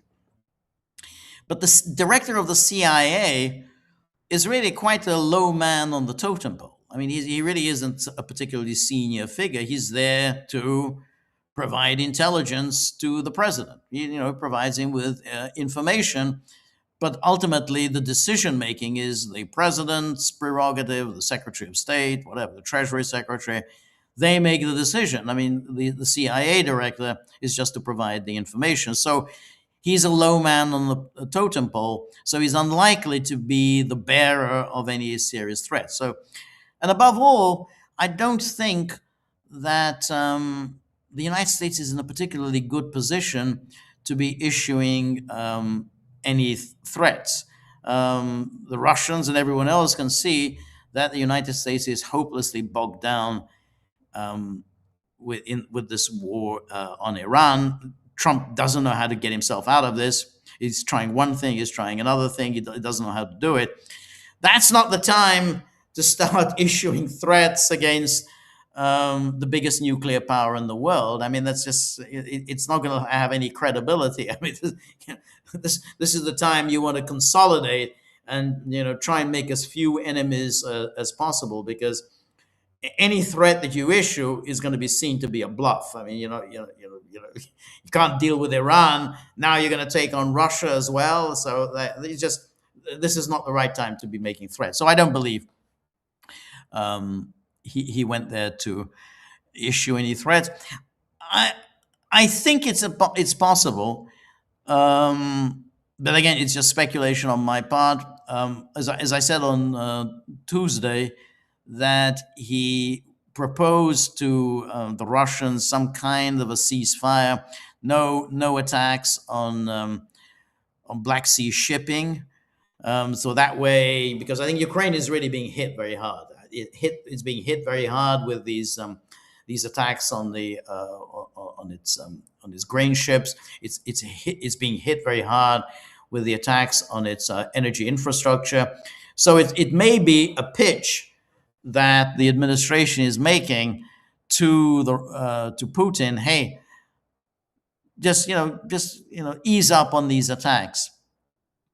I mean, it's the kind of thing they've done before, and the Russians have in the past listened to these American entreaties. I don't think it's going to work this time, but maybe I'm wrong. But I think the Russians are just not in the mood for any more of this nonsensical. Hey, well, we'll ease up on you, and then you're going to come back and hit us again in a few months' time. I mean, it's just these are just games, and the Russians know that the Americans are just playing games. So I think it's quite possible that Ratcliffe came up with some proposal that, hey, stop attacking on Ukrainian ships in the Black Sea, stop attacking Ukrainian energy infrastructure. Let's have a ceasefire. I don't think the Russians will go for it, and that's why I think that if that's what it was, Trump probably knew that Russians would say no, so he sent a fairly lowly official to see whether Putin would be receptive. But so I think that's a possibility. There's also a possibility that there was a foolhardy notion that maybe Russia can be persuaded to join the sanctions regime against Iran. It sounds stupid, but I wouldn't put it past the administration thinking, hey, we need to apply a real pressure against Iran. Why don't you help us? And if you help us with Iran, you apply, you cut them off, apply pressure on them. If you help us, we'll help you on Ukraine. Again, I don't think the Russians will go for it because, again, the Russians will say, hey, you've done this before. You always promise us something that you're going to do this and this for us down the road. It never happens. We're not interested. So I don't think this was anything very much. I think two possibilities. I think one, an attempt to persuade the Russians to stop attacks on Ukrainian shipping and Ukrainian energy infrastructure, and two, to persuade the Russians to join the sanctions regime against Iran. Neither is likely to. Neither the Russians would be particularly interested in. The one I dismiss wholeheartedly is the idea put about by the Wall Street Journal that he went there to warn Putin. A CIA director is too lowly a figure to start warning a president. He didn't even get to meet the president. He just met Narishkin, who is the head of the SVR, the Foreign Intelligence Agency. So he's just too lowly to be the bearer of these threats. Anyway, then Cynthia goes on. Larry Johnson dismissed Scott Bessent's Operation Economic Outcast as a hollow sanctions plan with little real leverage. Russia and China now use their own currencies and CIPS instead of the US dollar and SWIFT, weakening the reach of US sanctions. Bessent, he argues, is making empty threats without a viable weapon against major powers. Even Turkey and Pakistan may refuse to comply since they rely too heavily on Iranian energy to put their own economies at risk. Well, I think that's probably right. The only caveat that I would have is how much can Iran export? I mean, Iran still has to export its oil, and right now the Americans have imposed the blockade. I mean, I agree the Scott Bessent's imposition of these third power sanctions, I don't think it matters very much, because what matters really is whether Iran is able to earn any money through its oil. And that we'll have to see. Well, because I mean, I guess Iran can still make some money through its using land routes, going through the Caspian Sea. Um, but I don't know how much they can make doing that. So that's the only thing. I agree about all the rest about the issue of the currencies, the national currencies, and so on. But I do have my doubts as to really how if this essential blockade on Iranian oil exports continues, how Iran can survive. I mean, they can survive for a long time, but it's going to be a brutally order. I mean, it's because I mean this is going to be harder than even the oil sanctions of the 1990s against Iraq. That's my only caveat. So I don't necessarily take the Scott Bessent's Treasury uh, plan particularly seriously, but I do think that if you completely blockade the Strait of Hormuz, I just don't know how Iran can can survive for any length of time. I mean, they can survive for some time, but it's going to be a real problem. And then what happens to the oil fields? I mean, where are they going to how are they going to store the oil? Since the oil fields continue to produce the oil, and then if you stop producing oil, then it becomes you got a real problem. How do you maintain the oil fields and so on. So I think that those would be serious economic problems. That doesn't mean Iran is going to collapse, but it's going to be a really painful time for Iran for some time. Anyway, thank you so much, Cynthia, and then we have Robert. Thank you very much, Robert. Yet another narrative is that Ratcliffe, a CIA director and neocon extraordinaire, is really the one running the war against Russia. Ratcliffe goes to Russia offering to ease up on strikes into Russia if Russia accepts a ceasefire, threatening to intensify strikes and expand the dirty war otherwise. That's an interesting. Um, I just don't think the Russians would go for that either. It's because it's almost like it's baked in. As far as they probably can think, well, they're going to keep hitting us. They're going to keep hitting our refineries. They're going to keep hitting targets inside Russia. But I think we're going to hit the targets in Ukraine that much harder and that much more frequently, and that sooner in the Ukraine is likely to collapse, more readily than we will collapse. Now, I think so. In other words, they say, yeah, sure, you can keep hitting us, but we're going to hit Ukraine harder. But also, they may tell Ratcliffe that there will come a point at which we're going to get fed up with it, and they are already giving indications that they're getting fed up with this whole setup, and that they will start hitting targets outside of Ukraine. That's a serious escalation. I think the Russians may well be ready for that. I'm not sure the Americans are. They're just not in a good position to be thinking in terms of, well, we've got this mess with Iran. Now we're going to have a war on the European continent. But I think I didn't get a chance to talk about it, but we'll probably discuss this in the coming days. We had Zaharova today issuing a threat against Great Britain. All of that indicates that the Russians are just not in any mood to negotiate anything with the British and the Americans. So, to them, any ceasefire is just a trick. I mean, it's just there's so little trust of the West in Moscow that any promise, if you ease up on this and if you agree to a ceasefire, we're going to do this and this, The Russians just don't believe it, and they'll just simply say, yeah, that's yeah.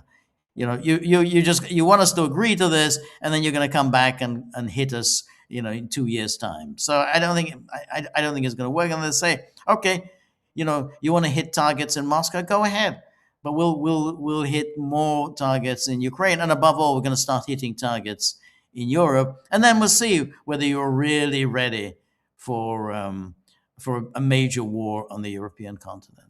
And that's why I think that's where that would be the response to Ratcliffe. Anyway, thank you so much, Robert. And then Summer Petrus, welcome, Summer Petrus. Good to see you. Meanwhile, the offensive seems to have stalled a brief interlude to facilitate his diplomacy, perhaps. Well, I don't see the much of an interlude because, as I say, today's warning by Zaharova did sound quite. That sounded quite menacing. It sounds like this was an open threat to start hitting the United Kingdom, and a warning to the British people. Maybe it's time for you to make your feelings plain to your leaders. So I don't see there's too much diplomacy going on. Plus there was the statement from the coalition of the willing on Monday. Again full of the bluster and talk about how we're going to send in our forces into Ukraine. So I don't see it. Don't see too much by way of diplomacy.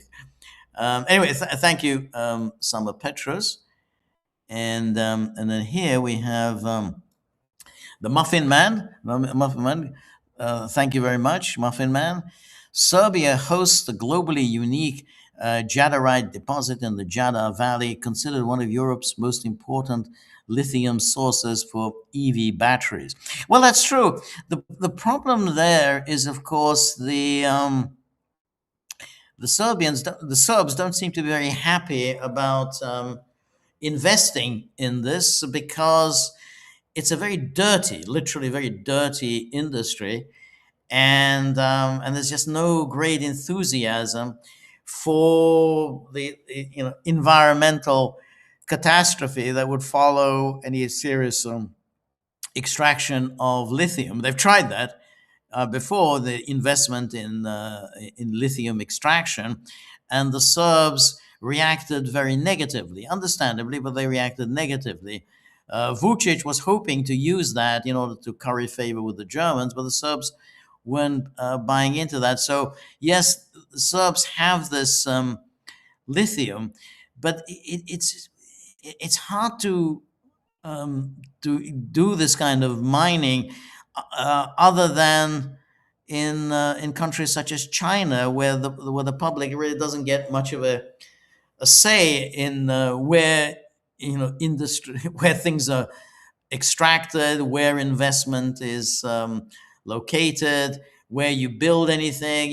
Basically these are just decisions taken by government, and that's why China has been able to dominate the rare earth business, because the rare earths are not particularly rare. They're to be found everywhere in the world, but they are very, very dirty to and expensive to extract. So China does it. There's no people raising objections to about the environmental impact of rare earth mining. But in other parts of the world, rare earth mining is very unpopular. So it's the extraction and the refinement are both extremely dirty, and nobody really wants it. So that's how China has come to dominate it. And I don't think the Serbs want it either. So even though that might have curried favor with Germany, but the Serbs really weren't buying into it.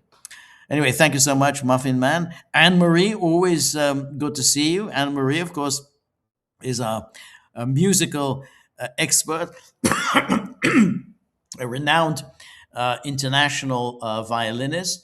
Was played in some of the most famous, most celebrated orchestras in the world in this century and the previous century. She's worked with the most eminent conductors and composers, um, and just has an extraordinary ton of musical experience behind her, and continues to play with the finest orchestras in the world. And of course, we're very honored to have her here among us, and particularly honored to have her here with her very insightful musical commentary. The kind of insights that you can only glean from someone who is a professional musician, not to mention a very famous and uh, you know, uh, outstanding musician. And so we're very honored to have her among us, and very honored to be able to read her really interesting musical commentary.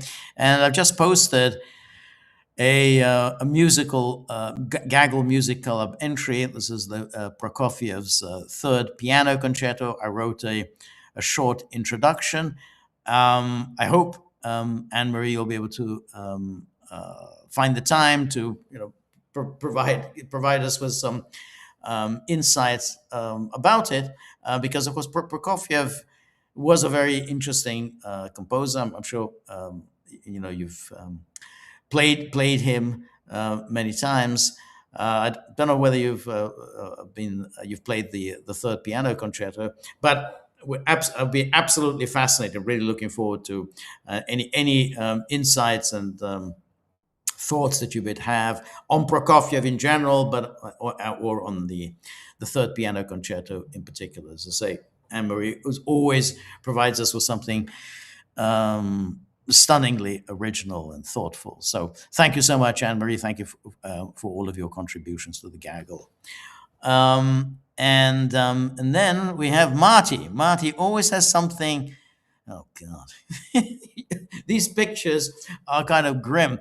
So this is Zbigniew Brzezinski, and accompanying Zbigniew Brzezinski is Wesley Clark. I don't know when this picture was taken.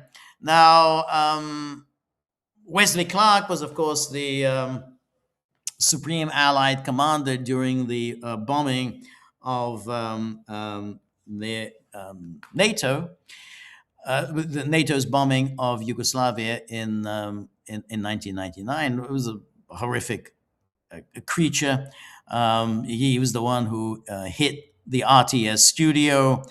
He's the one who hit the Chinese embassy. He's the one who hit the bridge with the train on it. He killed Kosovo Albanians who were going the wrong way, who were returning to Kosovo rather than fleeing Kosovo. So he was a terrible, a horrible human being.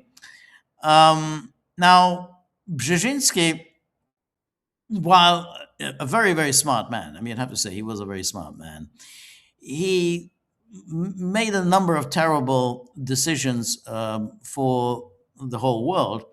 One of his most awful decisions was, of course, to finance the Mujahideen in Afghanistan, when anybody with half a brain would have known that these people are really bad news. I mean, these were absolute Muslim fanatics, but because all he cared about was to inflict a blow against the Soviet Union, he was happy to provide arms to the Mujahideen, and of course they then went on to become Al Qaeda, ISIS, and all the worst Islamists in the world stem from this backing of the Mujahideen. So that was one terrible decision on Zbig's part. But the other decision was he cultivated and became the protector and patron of one of the worst secretaries of state the United States has ever had, namely Madeleine Albright.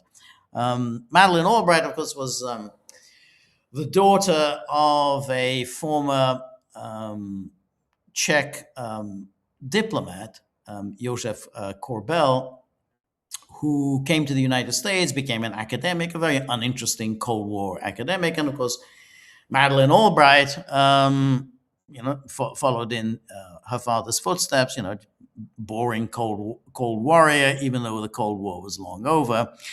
But she married into money, and she milked her connection with Brzezinski, to an amazing extent, so much so that she became a significant figure within the Democratic Party. She was an absolute intellectual mediocrity, but she became, thanks to this money that she married into and the patronage of Zbigniew Brzezinski, she became this important figure within the Democratic Party. And Bill Clinton appointed her first ambassador to the UN and then Secretary of State. So Brzezinski, has a lot to answer for. I don't know the context why he's sitting around happily with Wesley Clark, but at least I think I grant that Brzezinski was a very smart man. I don't grant that to Wesley Clark. I think he was a very stupid man, and a really, really a very lousy human being. If you want to get a feel for Wesley Clark, watch his testimony at the Milosevic trial. I think I've posted bits and pieces of it on the Gaggle page over the years, so you should be able to find it through a bit of research. Unfortunately, I can't get the whole thing, but you can get bits and pieces of it, and you get a feel for Wesley Clark's stupidity and for his malevolence. Anyway, thank you so much, Marty. And then here we have Stone River asks, George, how did you get so interested and expert in Yugoslavia? Well, that's a very good question, because I hadn't really been that interested in Yugoslavia at the time other people were. So during the 1960s and 70s, Yugoslavia was the sort of the cool place. So I've heard about the cultural scene in Yugoslavia, all those filmmakers, Dusan Makavejev, and then you had this brilliant Marxist philosophers in Yugoslavia, the Praxis group, and then you had this Yugoslav social and economic model. They were neither capitalist nor socialist. They had workers control, worker management, and you had decentralization, and of course Tito pursued this independent foreign policies, neither with the West nor with the Soviet Union. And so a lot of people were talking a great deal about Yugoslavia in the 60s and 70s, and I never really paid much attention to it. It just didn't interest me very much. And so I only really got interested in it when suddenly we had this conventional wisdom that Yugoslavia is a horrible, evil place, the prison house of nations. I remember I think it was George Will. You can always trust George Will to say the stupidest thing imaginable. So he tendentiously quoted Lenin. Lenin had said this about the Russian Empire, the prison house of nations. So he said this about Yugoslavia, thought he was being very cute.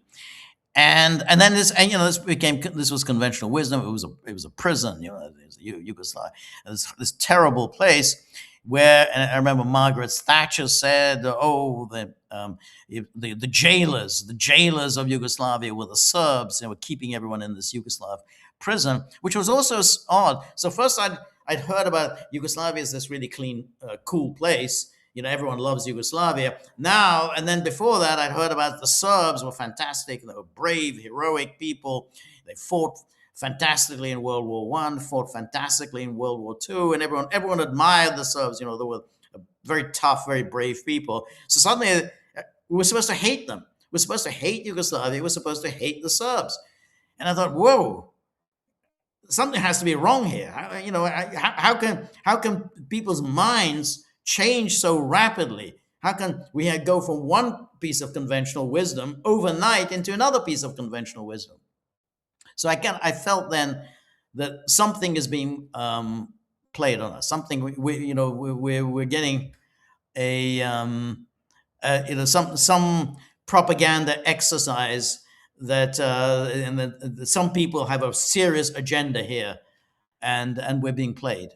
And then the more I got to study, the more I realized, yeah, we were really played, seriously played. This was a very well organized propaganda campaign. It was many years in the making, and it was and the all of the usual creatures came out of the woodwork of obviously the CIA, MI6, but of course the Germans. And the Germans have, long harbored an animus towards the Serbs. So they suddenly, all these things came together in this absolutely deceitful propaganda exercise, which and everyone just bought into it.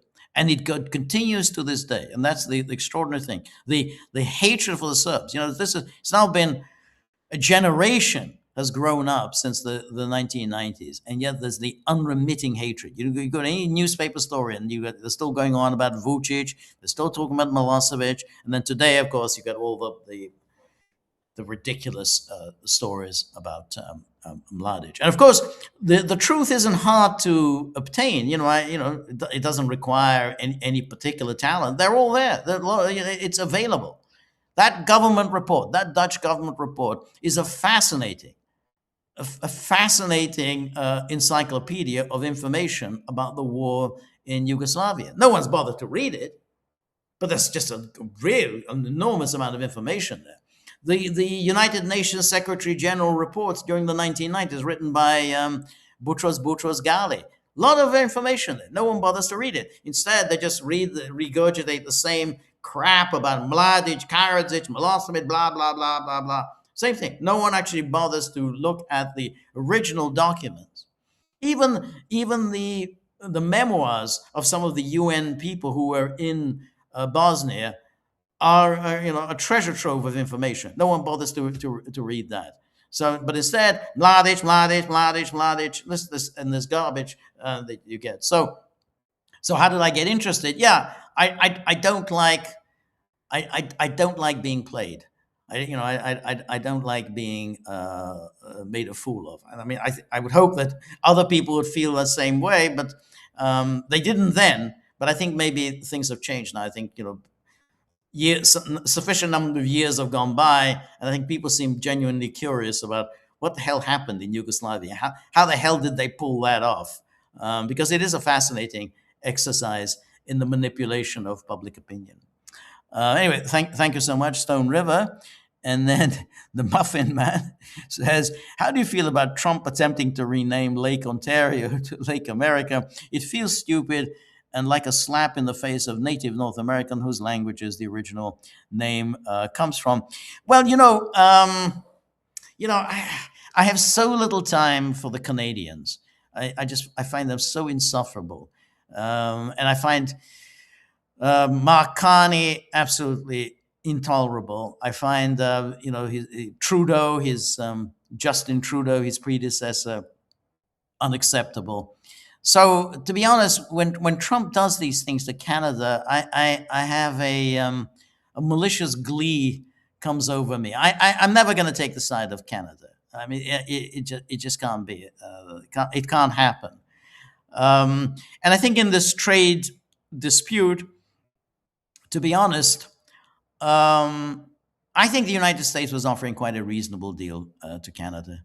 I think Mark Carney hates Trump, and he was making a calculation that if this trade deal fails, America will be hurt more than Canada will, or at the very least, that